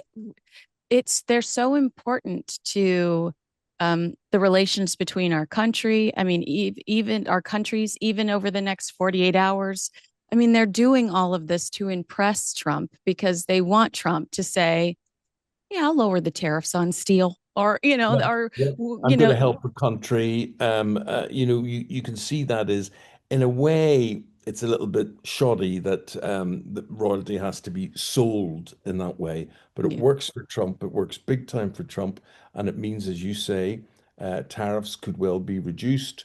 Business happens within the country that wouldn't necessarily happen, and I think, you got to remember that Donald Trump officially is not here to see Prime Minister Starmer or any politician. He's here to see King Charles. mhm. That's he's there for. And while he's here, he'll have a little conversation with the Prime Minister and whatever as well, which will be worth billions of pounds. Yeah. So And the prime minister is grateful for the distraction. The prime minister is grateful to have all cameras on him and Trump. I'm told that he's very nervous about tomorrow's press conference because yeah. Donald Trump is just so unpredictable and it could become a free for all between questions about Epstein and between just in anyone's capability of controlling Donald Trump when it comes to a press conference. If Donald Trump was a British politician, he just wouldn't be there. He wouldn't be in the position. He would have gone a long time ago through things he said and done, and whatever. The etiquette just wouldn't have stood up for him. Mm. But it's interesting now. He is very popular in the United Kingdom at this particular time, particularly with the migrant situation and how he's seen to have dealt with it or dealing with it in the USA compared to what we're not doing. And people just, people feel threatened and they want their country protected the way Trump would preach about the United States and protecting the United States and making the United States first and whatever. So what Donald Trump represents at the minute is very popular and he speaks for a lot of people. It's amazing to see the difference between his last state visit because he'll tell us a million times this trip. This is my second state visit. This never happens. This is very important that I've been invited for a second state visit. But it's amazing to see the difference in the reaction from the public. Remember the giant balloon baby from, Yes, I mean, with they're the big really, nappy. Yeah, yeah. yeah. It's just incredible. It's day and night. The fact that you're not seeing as many people take to the streets. And I know we had the Well, I just projection. I just said you just wondered what I was talking about, and I said nappy, and I realized you say diaper. That's what it was. Oh, Baby, that's the true. baby had a massive diaper on it. Yes, That yes, yeah, exactly. Can we talk about some of your royal encounters? Because yeah. there are almost too many. I bet you that you've even forgotten some of these. So you saw Princess Anne at an airport, and it was a stormy night, and you were talking about the way that the Yeah. royals travel and how just Princess Anne is so, you know, Well, she quietly relaxed. goes about it and it's relaxed and there's not a big deal made of it because she's not showy, but she has to get round the country doing the things that she does. And I was in Glasgow working that evening, and I had to get back to do the breakfast show the next morning. And it was 10:30 at night, and I transferred, I think, to Edinburgh. And there was just two planes on the runway, and there was a huge storm, it was heavy, heavy rain, and whatever it is. And if you've ever flown by private aircraft, you just go to one room. There's, just a couple of people there, whatever it is. Somebody takes your baggage, and off you go to your plane. And the only two people in that room were her and me at 10:30 that night. And she had her airplane, and I had mine. And she went, "Hello, how are you? Where are you traveling to? What are you doing?" I said, "Yeah, ma'am. What are you doing?" And da da da da. And there's not a lot of small talk with her, but she's very effective, very hardworking, very dedicated. I think you have to look up to her and say, wow, class act. Absolutely. The hardest working royal. It feels like of course, I miss Queen Elizabeth, but there's so much Queen Elizabeth in every ounce of Princess Anne that I still feel the comfort that the Queen gave me, that stability that I think Yes. was always so Yes. important with Queen Yes. Elizabeth. Anne's going to show up. She's going to be there. Remember, I mean, she was injured by that horse not too long ago, and she's back up. Yes. And Badly injured, more yes, so than any of us ever knew at the time. Yeah. right. So I that's very interesting that you were in that position. There's something about, and I have this. I wrote this down, but I've struggled with how to present the question. You are so, and I'm saying this to somebody that like knows you, warm and friendly and funny. Is it difficult to have in your head that, oh my gosh, there are rules, there's royal protocol I have to follow Oh, when you yourself are so oh. outgoing and warm? Look, you're absolutely right. Before you meet the royals, you're told, don't touch them, don't do this, don't do that, don't be over familiar, don't be whatever. But I can only be myself, and I'd formed a very good relationship with the current queen, Camilla, and before she became queen. And I remember her visiting the television station I was working for at the time, Sky News, and we were told, don't touch her, don't say hello to you, don't approach her. You only speak to her if she speaks to you, whatever. So she walks into the room with the then Prince Charles, he was, and she walks into the room, and my arms went like this, and I said, "How's my favorite royal?" And I just think, Eamon, shut up. But she just embraced me, she embraced me. And I could see all these people turning this pale shade of white. Oh And no. but I have a very good relationship with her. She's very good. And you were talking about how well I like her. And I'll show you this picture, which has her holding my hands, not Yes. the way about, she's holding my hands. But she's very good. Where she's really ordinary is that she would get in touch with me. She would write to me. Like, I mean, when I was awarded my OBE, um, she wrote to me, congratulated me, and that was a lovely, lovely thing. But she also writes, she drops notes and says, Eamon, I want to find out about credit unions. Now, credit unions are sort of people's bank. And she said, and I read you bought your first car, which was £550, via the credit union when you were young. And the credit union offers cheap money, basically. At it's a sort of co-op, and there's nobody gets a profit. All profit goes back into the organization, the bank, and it makes money cheaper for the people to borrow. And she sat with me and talking about credit unions and taking notes and saying, I want this to grow in the rest of the UK. I want this to be more popular, particularly in England, to help people during the current crisis, cash crisis. And there are lots of things. She cares a lot. I think she tries to have a role. She tries to do something that will make a difference. And I think she's good from that point of view, that she's prepared to talk to people and find out, what it's really like out there. And she's a dog lover, like us. I mean, I bet you she sleeps with her dogs. I do. Yeah. Well, I can remember before I got a dog, I thought, oh, the idea of people taking dogs on holiday and people watching television with their dogs and sleeping with their dogs. Yuck, yuck, yuck, yuck, yuck. I wouldn't have it any other way now. You I just you know. just bewitched, just We bewitched. love them. We love them. And They love us in a way that we will never be loved by human I beings. Yeah, know. that's So an rude. amazing. Yeah, so rude, so rude. No, Yeah. you had a fun interaction with Prince William, or I'm sorry, Prince Philip. I don't know why I always get them confused, except they're both tall, dark, and handsome. So maybe it's a compliment that I always say Prince Philip or Prince William when I mean Prince Philip. But you once talked about Prince Philip opening up to you about climate change, and he was Yeah, amused yeah. that there were more grouse on the Sandringham grounds. Yes, I mean, I was with a group of journalists and we were talking about climate change and whatever it is, and he came over, what are you talking about? And we said, climate change, sir, and he went, bloody great thing it is. And you suddenly go quiet and you think, what's what he just said? He said, yeah, great for the grouse, much more grouse in Sandringham this year than ever before. Bring it on, I say. And the thing is, he always spoke very directly, and physically, you talk about Prince William.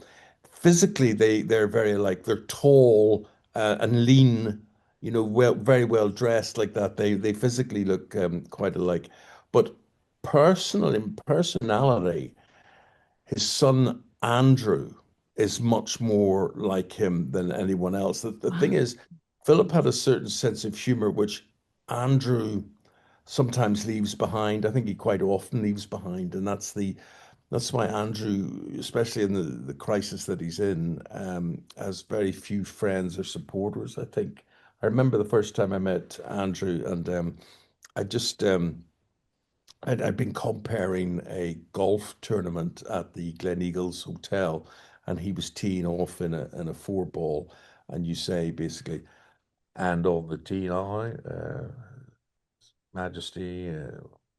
What was he? What was his title? What was he? The Prince Yeah. of HRH Duke of York. Is that what? Duke of York. Yeah, yeah. Is yes, HRH Duke of York, ready to tee off, and he tees off, and I'm comparing this, and the problem is that my microphone begins to break up. So it's and on the and that's basically what you get, right? So he was coming out of his room that evening for dinner. And he had black tie. He had, we had the dinner suits on, things. I came out of my room, and I was walking up the corridor, and he was quite a long way away from me, but he points down the corridor and he goes, you, sound." And I look over my shoulder and I think he thinks I'm a sound engineer. And I Oh, went, no, not me. No, no, sir. No, not me. No, no, no. You, sound. And I went, no, no. I compared the event today. I wasn't sound. I wasn't an engineer. My microphone broke up. That wasn't me fixing it. And I'm trying to explain this stuff. And he goes to me, "What are you talking about, man? Are you sound?" And I said, "Sorry, sir." He said, "You're walking with a limp. Are you sound?" And it's the way you would talk to an animal or something, yeah. to describe a person in real life. Are you sound? And I was walking with a limp, and I immediately then go, "Oh no, sir, no, no, I have a bad hip, and I limp a bit like that, and that's the way I am." And but he's quite abrupt, so he is. He's hard to. Although his wife Sarah, or his ex-wife Sarah, who he still lives with, so have you ever met her? I haven't, but I've heard she's a delight. I mean, I think she's a little bit of a troublemaker, but I heard she's a delight. She's a delight. I mean, to be in her company, you would be, absolutely. I don't know where it would lead to, but I mean, she's so open and friendly and hospitable and really, really, really, really nice. Funny enough, she's not who you would associate Andrew with. Right. She's much more open and relaxed than he is, but a delightful woman, absolutely delightful woman.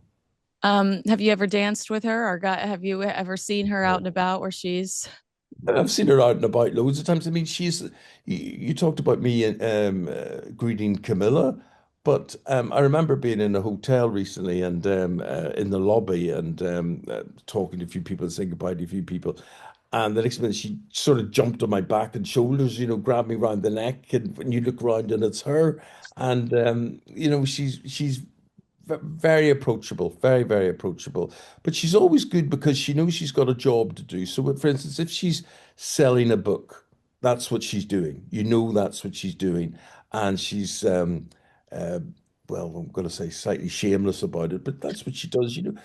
She feels an obligation to do things right and earn money. And she's obviously always seemed to have had money problems, which has got her into a little bit of trouble trouble? Yeah. Well, over the years. I always say because here in the States, Harry and Meghan do almost a relentless job of trying to paint Meghan as Diana 2.0.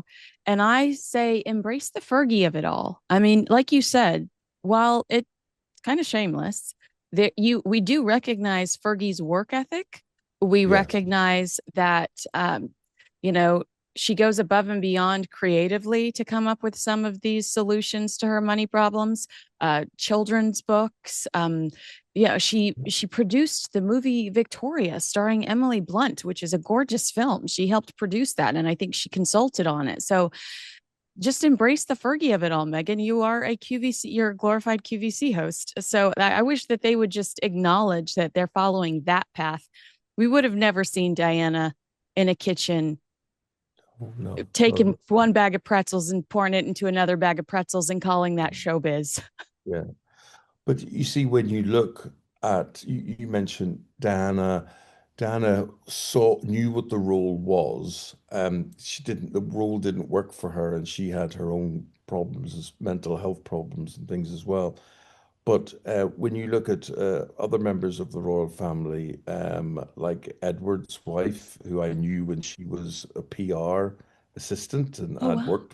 worked with her, and Kate Middleton, um, they knew what the role was, and they have proven to be more royal than the royals themselves. They do it so well. No one ever looks at Sophie Wessex or Kate Middleton and look and say, well, they're learning the job, or they're, No, you just see them as royal. They, we do. they do it so well. They do. I mean, Catherine the Prince. Have you ever met Catherine? Isn't she just stunning? Isn't she just a doll? No, I haven't met her. I've been in the same room as her and William and indeed Harry, but no, I've never met her. But what is there not to like, you know? Oh, she's just precious. I adore her. I absolutely adore her. Well, someone you have encountered and had a laugh with was Queen Elizabeth. Can you explain to my audience why an OBE is such a significant honor? Well, it's in the pecking order, I suppose. You have a knighthood, and then you have what's under the knighthood. Oh, there's something I forget, and then there's an OBE, MBE, BEM, and so it's well up the pecking order of honors. And for me, I've been 45 years a broadcaster, and to have received an OBE in respect of my contribution to broadcasting in the United Kingdom was a tremendous personal honor. I felt, I mean, there was conflict, of course, being from Northern Ireland and being a Catholic, and should have accepted it or not. But I just thought, yes, I'm going to accept it, and I'm going to have this. Not everybody was pleased for me, but it was But an you were amazing thing you for were a me. part of that. You talk about this evolution to have that history, to accept it. You're Yeah. bridging that gap. I think that it's so important that you were there to say, no, this is an incredible honor. You are part of that evolution to say, I'm going to accept it, I'm going to be proud of it, and I'm going to dismiss, any sort of um Position. discrimination. Yeah. But when you meet the Queen, and when you're given your honor, and different people are given different medals and honors that day, and you're told by a courtier beforehand, you will have a minute and a half, 90 seconds with the Queen. She will take you by the hand. She will pin your medal on you, and then when she's finished, she will take your hand again, and she will push back. And when she pushes back, that's her saying, "We're done." And so I came up to her, bowed, and she came up to me and she said, "Goodness me, you must have interviewed a lot of people in your time." And I said, "I have, Mom." I said, I've interviewed everybody in your family with one exception." And she said, "Oh, really? Who's that?" I said, "You, Mom, you." I said, "But we could fix that today, because on this very stage, there's a camera at the end of the stage." And I said, "And I'm about 5 from the end here. So as soon as we finish, I could just have a quick chat with you, and that puts everything right, wouldn't it? That would be good." And she went, and she just pushed my hand back. So instead of my interview lasting 90 seconds, it lasted about 15 seconds. That was the end of it. She was thinking, "Get rid of this mad Irishman here." That was That's that so was cute though. it. You saw an opportunity and you tried to take it. I'm really impressed. Yeah, a bit much, I think. Yeah. I Yeah. think it's a sweet story to tell. I'd rather have that story than something bland happen. So I think that Oh, that's important. of course, you talk about stories. I remember opening a housing shelter area for people, and I shared this honor with Prince Edward. And I was, they said to me, Prince Edward's waiting in the marquee that you're going to now. So if you go in there, you're Prince Edward, wait there, and then we'll call you out when we need you. So I go in and there's me and Prince Edward. And I'm thinking, oh goodness me, I think he's quite shy. He's quite, I mean, what am I going to talk to him about here? So I walk in and it's very, very hot, very hot. And I said to him, hello, sir, how are you? I'm fine, fine. I said, you must be very hot in here. It is rather hot. It is really rather hot. I said, sir, there was a bar. There was a bar there. And I said, could I pour you a drink? Could I get you a drink? He said, oh, are you having a drink? I said, yes. He said, what are you having? I said, I'm going to have a shandy with ice cubes in it. Would you like that? I'd love that. That would be really lovely. So I poured these two shandies, draft beer and lemonade and whatever it is, and put the ice cubes in it and sat down with him. And I'm thinking, dear God, what am I going to talk to him about now? What is this going to be about? And I sat down, his pint, my pint. And the only thing I could think of, Kinsey, was to say to him, well, how's your mother? Oh, It seems so ordinary the way I could say to you, how's your mother, or anybody. It's quite an Irish thing, that you yeah. would say, how's your mum, how's your dad, how's things. And he said, well, actually, she just had a knee operation. And we ended up talking about the Queen, her knee operation, her state of health, just going in. And it was quite a very ordinary human conversation, about it. But I pinched myself with embarrassment. I go, why could you not talk about the weather? Why could you not talk about football? Why could you not talk about? So it just, how's your mother? But there was, I think how's that's not how's sweet. your Like mother? that might have been a relief for somebody like him who is not very approachable to be like, you know what? My mom just had a knee operation and that's so Yeah. I think that it just is it's a testament, it's a testament to how warm you are and why you're so good at this job. I That you think would get also somebody for like that. him, I think he, as a royal, he has really evolved. Him and Sophie and their daughter and their son as a family. They've become really popular. I mean, there was a time when he was in his early 20s or so that he wasn't popular, that he But he was resigned from trying the to be too army. Hollywood. He was trying to be Yes, too and Hollywood.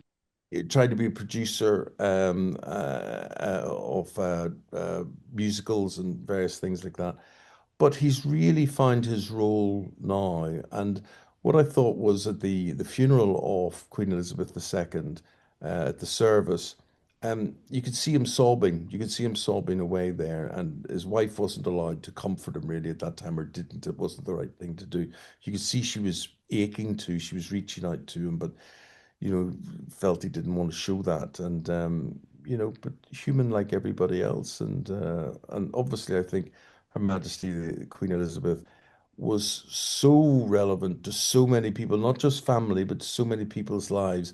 It's still a big thing, and it's a big job for Camilla to take on, to be accepted as Queen following Elizabeth. And I think people still look to Elizabeth as, well, that's her job, you know. Well, you've been so gracious with your time, but I do want to ask you before I let you go. And I've loved these stories, so thank you for sharing them with me. I hadn't heard most of them before, and but I did know the Diana story because I picked your brain about it in a car. Well, a few years ago. When it comes to Prince Harry's redemption tour, you work in media. Yeah. There's almost been. He was in the UK for 4 days. There was a positive boost for him by a lot of people. I wasn't one of them. I thought, okay, we know what he's trying to do, change everyone's opinions of him after terrorizing Queen Elizabeth for the last few years of her But I life. think, Kinsey, people hope against hope. That's not what he's trying to do. I think there's a big factor of people in the country who are thinking, oh, he's coming back and he's coming back to us and he's coming back maybe without Meghan. I think he'd be very well accepted in the land. I think his difficulty is going to be he would be accepted, but would, and this is the question I don't know the answer to, but would he and Meghan be accepted? That's the question. I would say that that's a long shot, and I don't know how much of Meghan not coming is security concerns. I think it's knowing Meghan won't be accepted, knowing that his popularity does rise when he's seen without her, and that being a strategic move that they use security to distract from. Well, I just don't feel safe bringing her here. I mean, he has Trump style security waiting for him when he lands 9 out of 10 times Yeah, in yeah. the UK. So that's hard. So you do think that that you did see a lot of positive press for him when he was there. I just saw some. Not so much positive press. I think the press sort of hope that something's going to happen or going to change, but you can see from people around him, he's liked, and people want to like him. They don't need pushed to like him or persuaded to like him. I think he's got a good personality. Again, he may have mental health issues that may be surmountable and maybe insurmountable. I don't know. He's had a lot of counseling, which comes across in a lot of his language, whenever. But when people meet him, he does light up a room, and he's a popular lad to those whose charities he attends, to those who he meets on a one-to-one basis.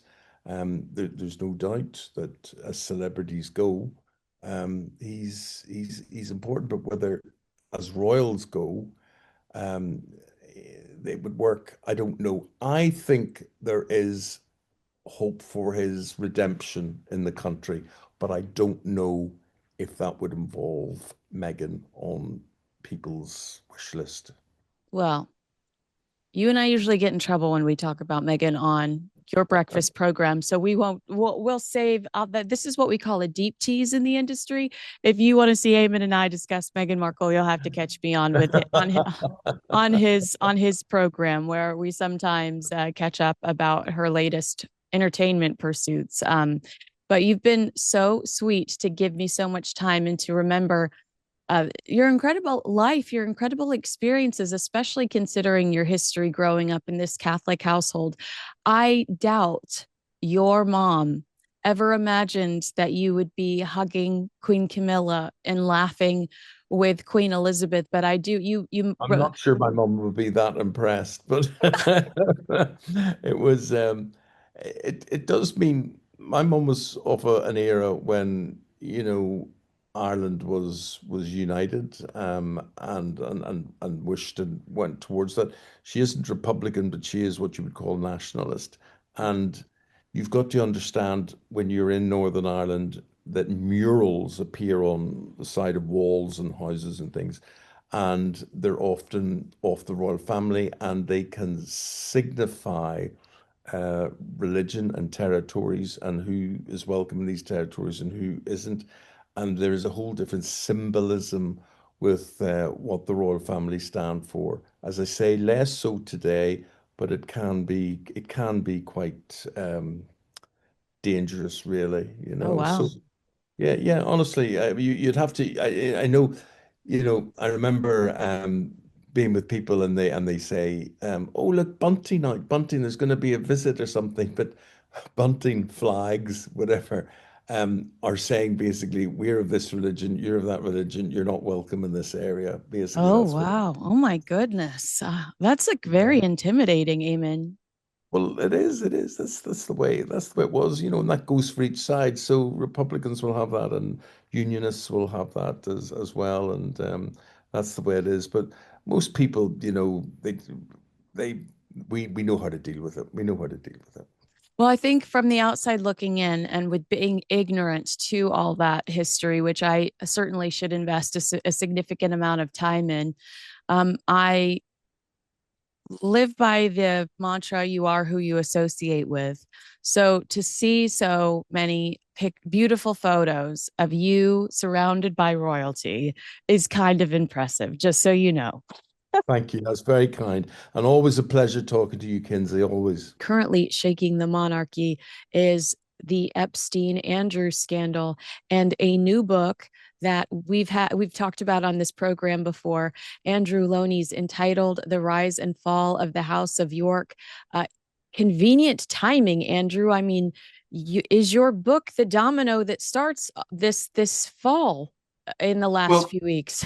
people have very kindly said, I think it kind of loosened things, and I think it then emboldened the press to begin to investigate Andrew. But clearly, Trump's decision not to release the Epstein files, people coming, the victims coming forward to talk on Capitol Hill, the leaked emails from, I think, presumably the Senate Oversight Committee, which have been covered here, showing that both Andrew and Sarah Ferguson had lied about when they cut off contact with Epstein.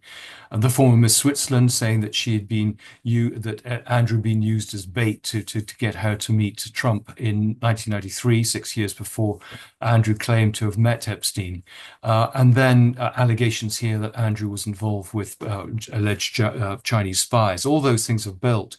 And I think really the real tipping point was Virginia Giuffre's memoir. I think clearly we had the decision last Friday before the memoir came out, but bits have been leaked out. People clearly were worried about what it might say. It clearly personalized the thing. Here was a poor woman who had suffered terribly at the hands of many men, but including Prince Andrew, who'd committed suicide and actually giving it from the horse's mouth. And I think at that point, the palace felt they needed to do something. And the problem was that it didn't do enough. And so the whole thing then became, I think, really then began to become a tsunami as people really got really angry that there was this continued cover-up of Andrew's activities, which is certainly something I found in my research. That's right. I mean, you discussed that throughout your book. Am I giving the palace too much credit to assume that maybe someone was astute enough to realize that things could get worse? And Friday's voluntary, I'm giving up my titles, I'm giving up my honors, was just level one in a tier.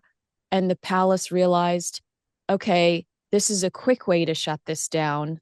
If things get worse, then we can take it to Parliament and strip him formally, legally of those titles.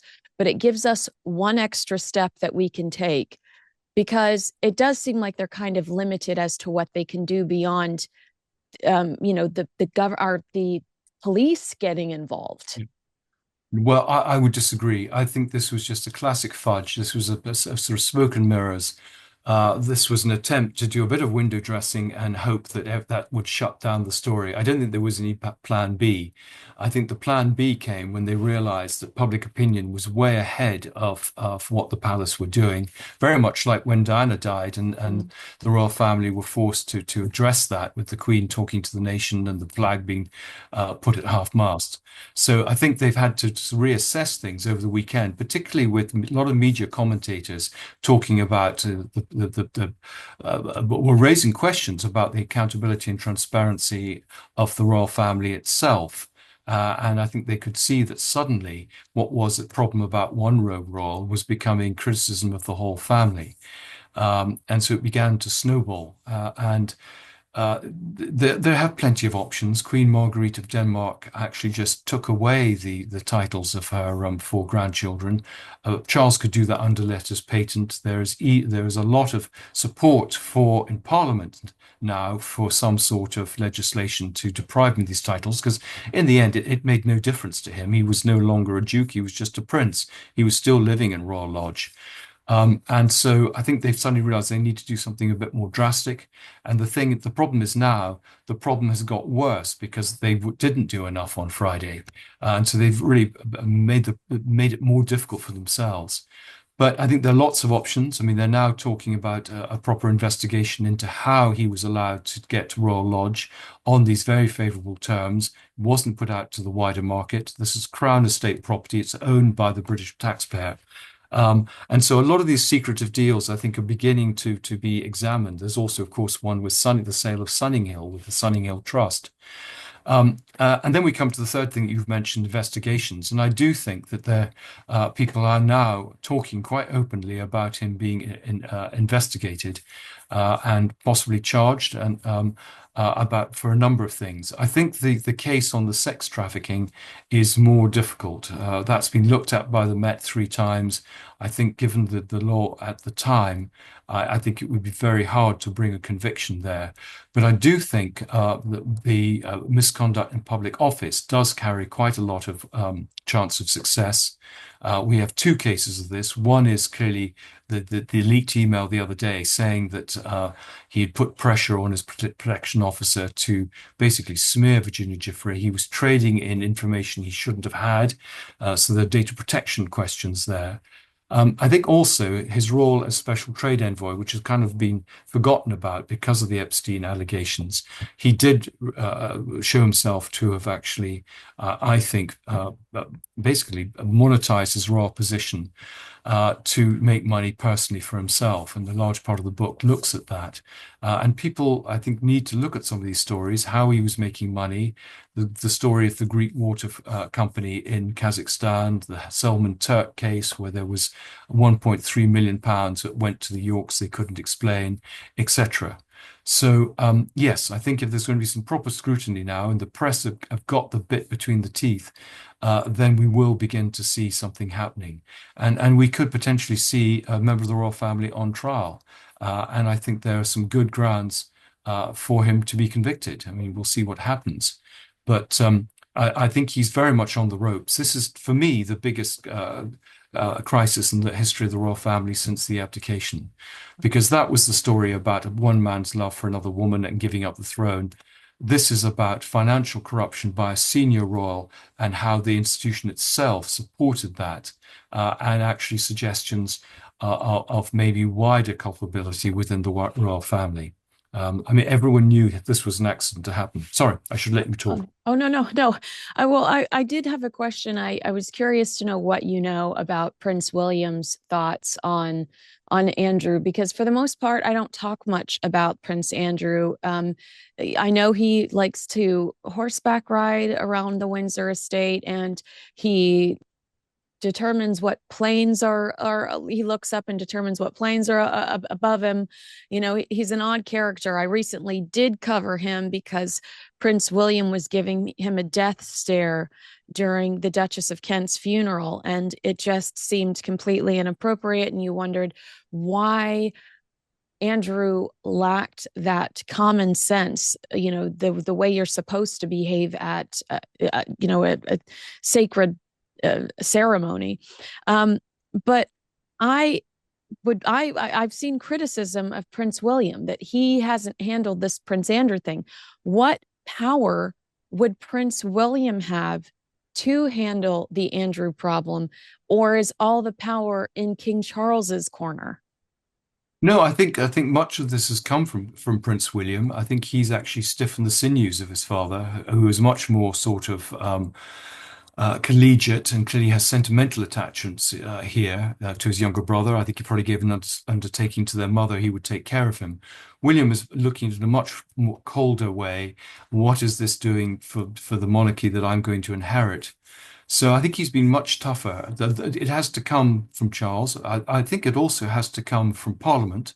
I mean, the two work together through the Cabinet Secretary and the Queen's Private Secretary, and I think it also has to come through, the police, the law enforcement agencies. I mean, there again is a case for the National Crime Agency here to look at what Andrew might have been up to as a special trade envoy.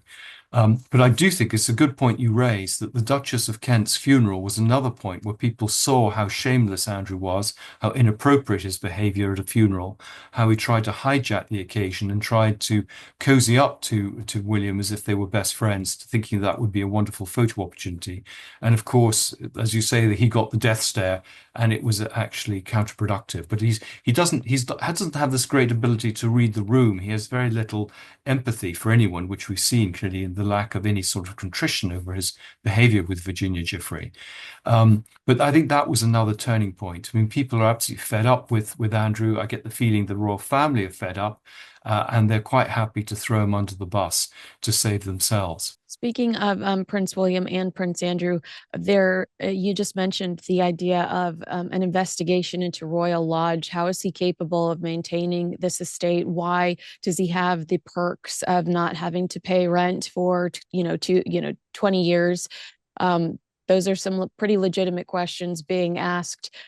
I was asked what I thought he should do, and I said, exile, go to Dubai, go anywhere, just get away. I think that Prince William, who's trying to make who's trying to make Windsor Castle or not Windsor Castle, but the Windsor area his forever home for his family, doesn't want to move into Buckingham Palace. I think that he would loathe the idea of having someone that attracts so much negative attention so close to his family. Absolutely. I think, the idea of him going horseback riding just down the road, the optics are bad, and he doesn't like him personally or professionally, so he wouldn't want him there. I think we have to be fair about the lease. I mean, this is a repairing lease. He paid £1 million initially, and agreed £7.5 million to renovate it. So in some ways, that was his rent. And that's the problem. We can't get it. He can't get out on that basis. I mean, all one can do is to persuade him voluntarily to go and to say that the optics on this look bad. It's very bad for the reputation of the family and the monarchy. And if you care about that, then you should go. But he's very stubborn. It's the last sort of redoubt that he has in terms of his links with the royal family. He does feel he deserves, as the son of the Queen, to live in a 30-room mansion. And it's going to be quite difficult to get him out unless Charles throws lots of money at him and puts some pressure on him, perhaps through questions raised about what will happen to his children. I think that's the vulnerability there. But the worry is that Andrew will spill the beans, will collaborate with someone to tell, write a memoir, and that's what I think they're worried about. But where he goes to, again, an interesting question. He's got a palace in Abu Dhabi. I think he probably wants to go somewhere where there isn't an extradition treaty. But Dubai is, I think, where King Juan Carlos has gone, and there are very interesting parallels between the two. Basically, in Spain, they got round this problem by he just leaving. And I think the other interesting question is, will Sarah Ferguson stick with Andrew? She's hung in there because clearly her cachet as it comes from being associated with the royal family. But if, she's no longer a duchess and they're no longer in Royal Lodge, I wonder if she's going to meet her own independent career somewhere else like Switzerland. So there are a lot of possible changes going on. And of course, we've also got the question of the culpability of the daughters. Everyone has been presenting them as innocents in this story, that they can't be blamed for the sins of the parents. But there's increasing evidence coming forward about their own activities, business activities, the way that they perhaps have used charity to cover some of their business activities. So again, a lot of investigation going on there. It's interesting that you say that, because I literally was just saying we can't blame them for the sins of their father. They're good girls as far as we know, and time heals all wounds. Maybe inevitably they could step up to support Prince William as a king when we're no longer associating with their father. But you're saying things are surfacing that could inevitably put their moral compass, or at least their relationship with the monarchy, in jeopardy. Yes, I think there are some considerations there. I mean, they do have a sort of slightly arm's length relationship. They've been given roles within as mentors, for example. I think that with the King's 35 under 35, and he seems to be very fond of them, and they're very well brought up, polite girls. But I suppose it's not surprising that they perhaps brought up with those two parents have a slightly different, as you say, moral compass. And I think the danger of the royal family embracing them too closely, too quickly, is that if things emerge, that the danger is of collateral damage to the monarchy. So my advice is, keep your distance. As you say, time's a great healer. If they keep their noses clean and do great works, then they shouldn't be tainted by their parents. And we remember, for example, Sophie Wessex was caught in a sting operation. Everyone's forgotten that, and everyone sees her now as a very important and valued member of the royal family. So, there is these things can change. But there is a problem. We've got a slimmed down monarchy. The danger is, in the end, it will just be King William, Catherine, and their three children. Mm-hmm. And there is talk here in Britain of actually not just removing Andrew's princely title, but the titles of Eugenie and Beatrice, Harry and Meghan and their children, and that the only people who have titles are those in direct line of succession. So, everything seems to be up for grabs at the moment, and these changes are literally happening overnight. As I say, they're snowballing, and places that things that are being discussed, particularly in places like Parliament and the media, that wouldn't have been contemplated even a week ago, are now being taken quite seriously. So Mm. this really is, as you say, a real turning point in royal history.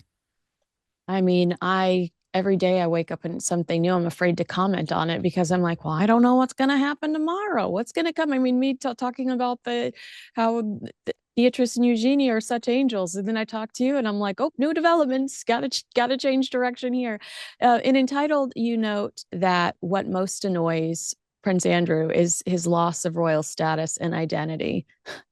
I mean, look, today I'm sure that that annoyance has been heightened immensely.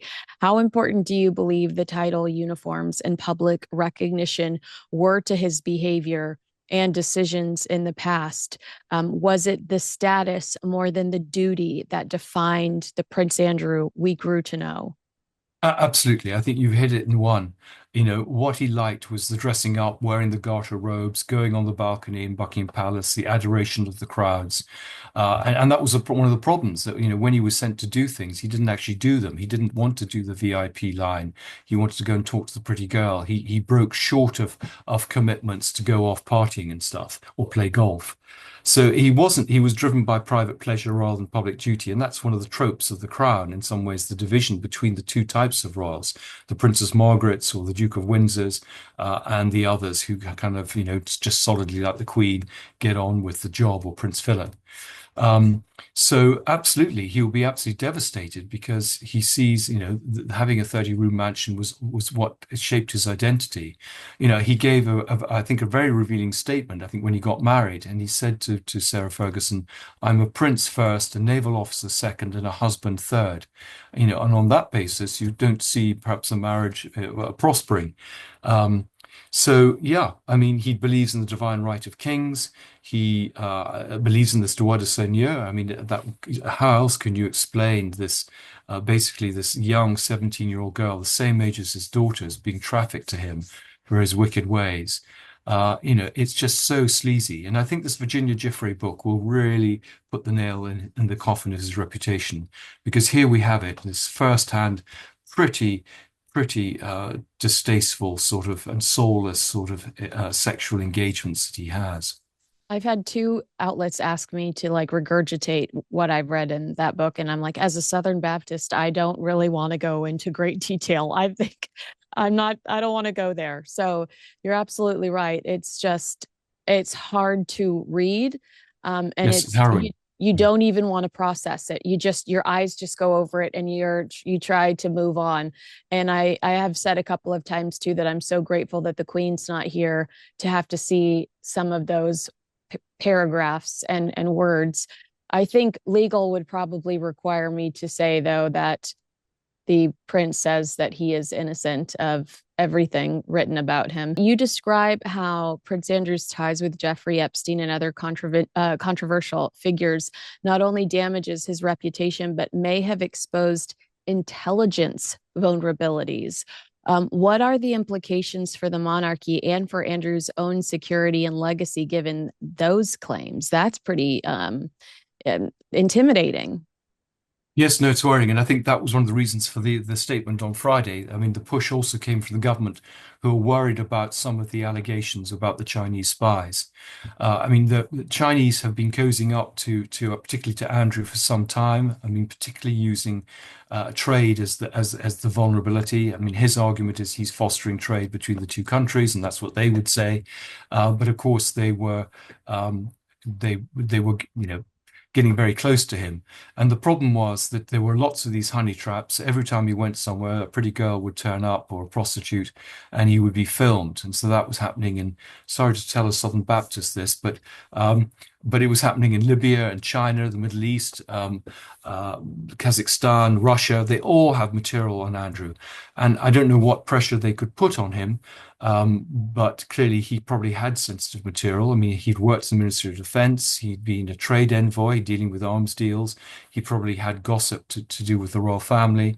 Who knows? I mean, he was involved in some quite sensitive business deals as a trade envoy. So he would have been a useful person to compromise. And this is the big question, what has he said? What have people got? How is it being used? Um, uh, they hide behind national security, for example, if you want to get access to records. And yet what's become very clear is that he placed his own security and the security of others very much at risk. He would not let the policemen at the North Gate of Buckingham Palace know the names of his visitors. Many of whom were just escorts who came just for the evening. And so they were very concerned. They didn't know who was in the building and their background. And, there had been assassination plots against him. So, there seem to be two rules, one for anyone else using the national security to get access to anything. And here he was, and Harry did the same, gave away the sort of the whole plan of Buckingham Palace, for someone who would know how to break in or to mount an assassination attempt. So there seem to be these double standards, what applies to outsiders doesn't apply to the royals. But, we are at this historic moment, will a member of the royal family be put on trial? And could he go to prison? I mean, this is something that no one has ever contemplated before.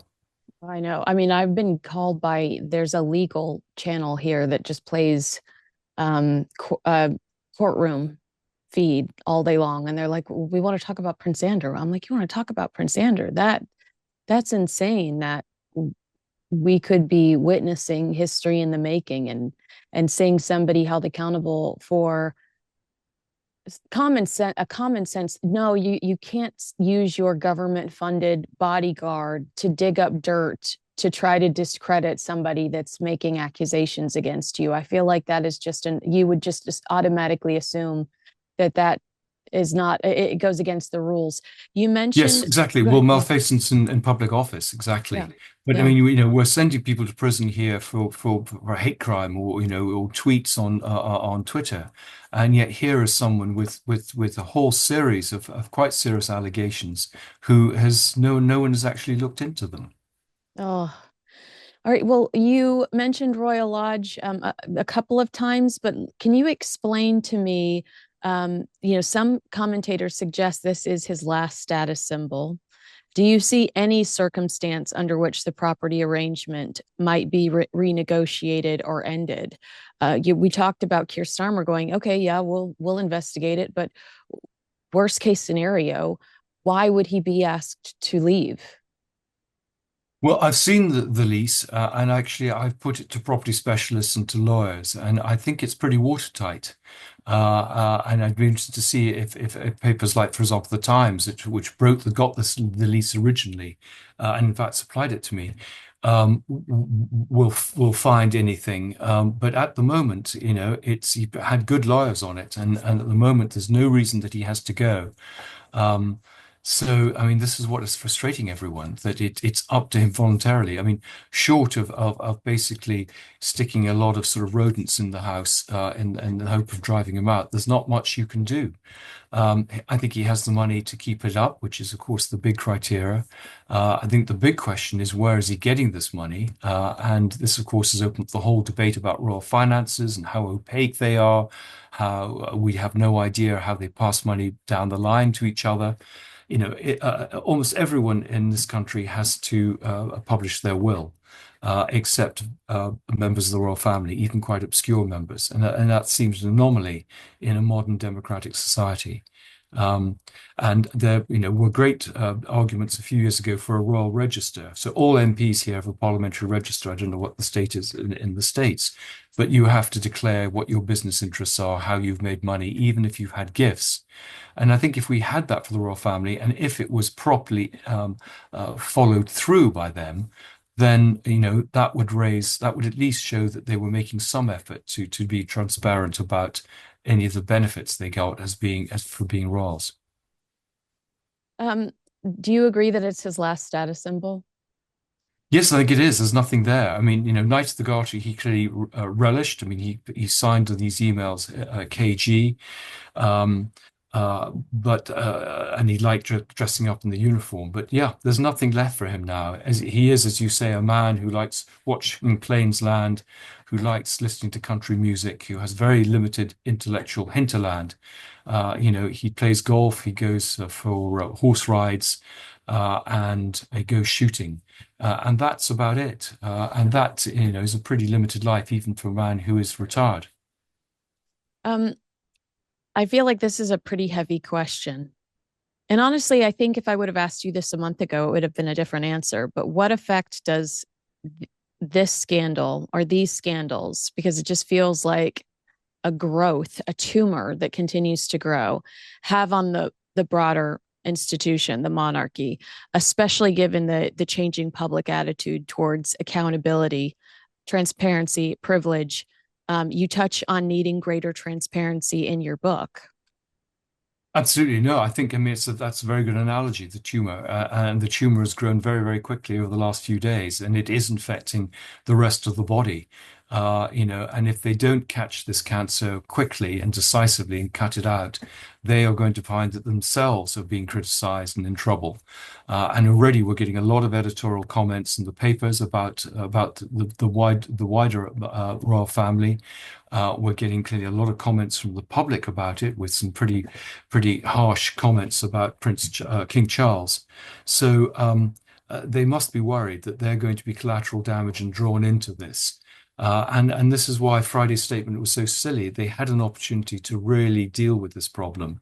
I mean, they could have dealt with this problem years ago. I mean, he lost his military patronages. He's stripped of his HRH many years ago. But that's as far as they went, hoping that that would do the trick.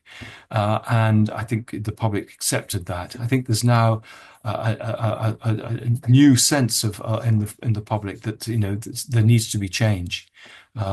There's much more skepticism about the elites and how they preserve their privileges, and I think William realizes that. I wouldn't say we're at the step of a revolution, but I just get the sense of the same sort of factors that were happening before the Russian Revolution and the French Revolution, that came slightly out of the blue and moved very, very quickly. Yeah, I look at this and I just think that before the Duchess of Kent's funeral, I don't think that I had severed Prince Andrew with the working members of the British royal family. And there were a few times where I was asked to comment on his presence at church. And I think the first couple of times it was Christmas, or I would say, are we really going to criticize this man for seeking God? Of all of them, this might be the guy that should be seeking a little bit of Jesus. And then I just the idea of how I don't know how to define him at the Duchess of Kent's funeral, but it was an arrogance, I guess, an arrogance. Just be humble, be sad in the moment. Just show any sort of natural reaction versus whatever this is. And that's when I started to be able to no longer shake the separation between Prince Andrew and the royal family. And I wonder if they really should have cut him off from the church service. They were in a really difficult position with Prince Philip and the Queen dying, so quickly, so closely to one another. Fergie has cancer. So then, of course, they're going to want to show empathy and compassion because Fergie has cancer. Then we find out the king and Catherine have cancer. So, of course, then we're all going to want to look like a united front. We've also got Meghan and Harry wreaking havoc in the United States. So they want to look like a big, strong family because it discredits everything Harry and Meghan are saying in America. I have a hard time faulting them for some of these errors, even though I see that there are strategic errors. Does that make sense? Yeah, absolutely. No, no, I think, I can, you can see the narrative playing out that in some ways, Charles is wanting to bring the family together. No one wants a family divided. There's sympathy, as you say, for Fergie because of her cancer. And she has been loyal and supportive of Andrew. So, bring her back inside the tent also, keep your friends close, but your enemies closer. So there was a sort of logic to the strategy. But I think, sometimes we find that things completely change. Hmm. Um, yeah, no, they're in a difficult position there, in terms of how to deal with this. But you're absolutely right. He has this inability to read the room. And because he's so self-centered and arrogant, really can't understand what should have done. I mean, the strange thing is that Charles does seem to have allowed him to have a police escort all the way from Windsor when other royals were turning up under their own steam. That seems strange, someone who's not a working royal. And he should have just quietly been told to go in through there was a side entrance at Westminster Abbey and slip in at the back. Instead, he came in through the back of it, straight up the centre aisle to a seat in the front row. Now, again, this was the funeral of his mother's cousin's wife. This is not a very close relationship. I mean, it was a funeral for the Kent family. And here he was hijacking it for his own sort of publicity purposes, but I think that is a very important moment because I think, a lot of people don't see him. They just see a picture of him driving a car or riding a horse. And here he was grimacing, she was gurning, enjoying their moment in the spotlight. And suddenly people got a real sense of the sort of people they were. Right. Yeah. And it was not pretty. There are three, I don't know, climaxes that everyone seems to be discussing: lifelong retirement, relocation abroad, quietly pursuing some sort of charity role from afar, away from the limelight, to rehabilitate, maybe to rehabilitate his legacy. I don't know why he would do that. He doesn't seem like that type of person. Do any of those stand out to you as a possibility? No, I mean, well, some of them do. I don't think he's going to seek redemption through charity work like John Perfumer. That's just not the nature of his character. He doesn't accept that he's done anything wrong. He feels hard done by. So that's not. He had plenty of opportunity over the last 10 years to apologize, show some contrition, etc. I mean, it's interesting that even on Friday he made no even reference to the victims. And Exile. why couldn't he just say, I'm sorry to my family for all of the embarrassment I've caused. I'm sorry to I'm sorry to my brother who's currently dealing with cancer for all of the drama I've attracted. I honestly, if he would have just said that, I would have felt a little bit of kindness towards him. But it's the Yep. fact that he refuses to acknowledge the pain of the victims, that, he just says, I never met her. I never met her. It's okay to say, but I know you had a relationship. You clearly had a relationship with Jeffrey Epstein, and that was horrible. I'm so sorry that you experienced that. Any sort of compassion or empathy whatsoever to anyone. I agree. I agree. And what must have Virginia Giuffre felt, when he said, "I don't remember this woman." How, the defining moment of her life, which I think probably had a factor in her death. And here is someone who is so contemptuous and casual that he doesn't even remember her. Um, yeah, I mean, it is extraordinary. So that's not going to be an option. Exile, I think, is a possible option. That's what happened with the Duke of Windsor. And I think if there are tax benefits, that would be pretty good. He can operate under the radar in the Middle East. So I think that is a pretty strong possibility. And I can't remember what the other one was. But I think lifelong going to prison. retirement, which is just kind of like, Oh, yes. I kind of think that that's exile. The only time we ever hear about him is when he's golfing or on a horse and somebody manages to snap a photo of him. I just think that Windsor's the worst possible place for him because it's a constant reminder of this stain. Carbuncle. Yeah, Mm, yeah. stain. It I agree. So people talk about him going to the Castle of May and Balmoral. I just don't see that happening. I think there's a possibility. I mean, Switzerland, I think, is a strong possibility because he's close then to his daughter in Portugal. He's close to the other daughter in the Cotswolds. He can, I mean, he can't go, he can go skiing there, which he likes. They're great golf courses. There's full of very rich people that he likes. So, I mean, and Fergie, I think, is very keen on that. They were going to send their daughters to school there. So I think that Switzerland's quite a strong possibility as well as the Middle East. But I do think, as you say, Britain, whether it's England or Scotland, is very unlikely. The family will want him a long way away from British papers and media coverage. And ideally, the more authoritarian the state, the more the control of the press, the happier probably they will be. I have two more questions for you, and then you have to run. Right. A, should Prince Harry and Meghan Markle be concerned for their titles? Because I seriously felt, this is a larger discussion between us, but you are who you associate with. And I think that that's why Prince Andrew, fell apart. Guilt by association. Even if he says he's innocent of all this stuff, we still see those emails. You're my, supreme friend. We're in this together. Emails. Harry Yeah, and yeah. Meghan, Tyler Perry accused of sexual harassment and sexual assault. Lily's godfather. I could list a bunch of other, Ellen DeGeneres loses her job over bully allegations. Harry and Meghan are running with people that don't elevate them and in fact bring them down. So I wonder if they should be concerned about the loss of their titles. And then B, has there been any progress regarding Harry threatening you over your book? Well, I mean, to do the Harry one first, no, I've not had a single thing. I mean, he leaked a story to the press without even coming to us. We responded.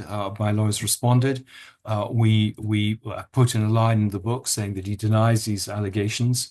Remember, recollections can vary, and that was the end of it. We never heard another thing. So that's dead. But I do think, that talking to the future, that William has talked about not having, for example, Harry to the coronation.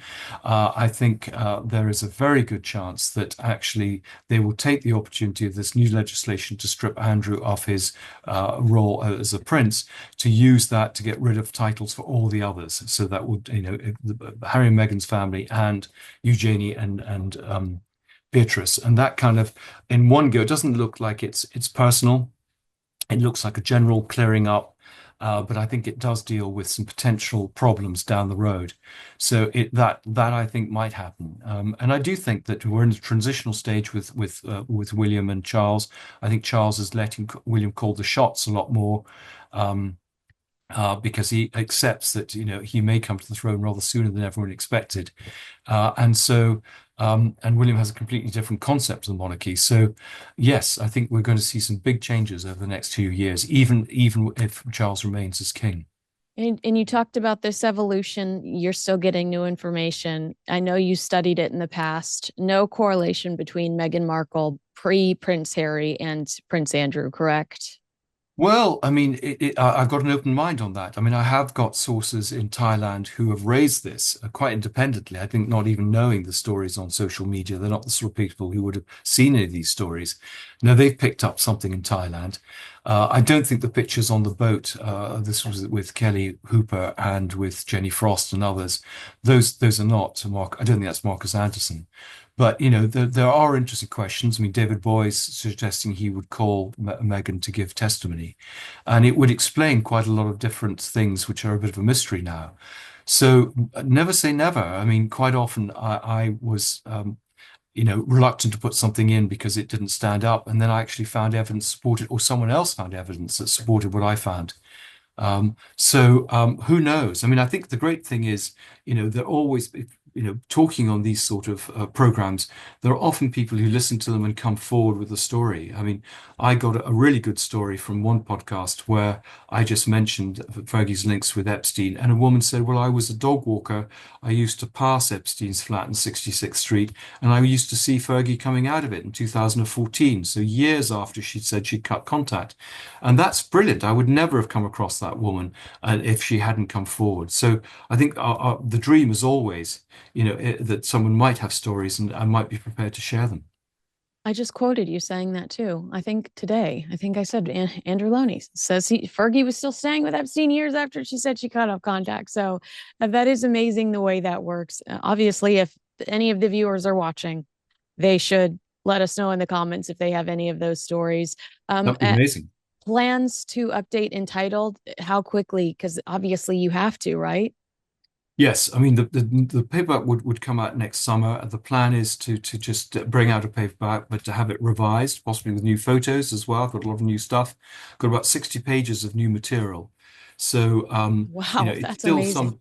some it's still some way off. So I mean, hopefully that we'll I will try and add some new material. I've got a Substack column, so I'm trying to incorporate some of the material I didn't use in the hardback that isn't going into the paperback for my Substack subscribers. And I'm always willing to share some of the new research with people like you. It's always really nice to chat. Thanks so much for watching one of my favorite best of compilations here in 2025. Make sure you like, subscribe, and share this video with a friend. Again, happy holidays, happy new year, and I look forward to seeing you again very soon. Make sure you like, subscribe, and share this video with a friend.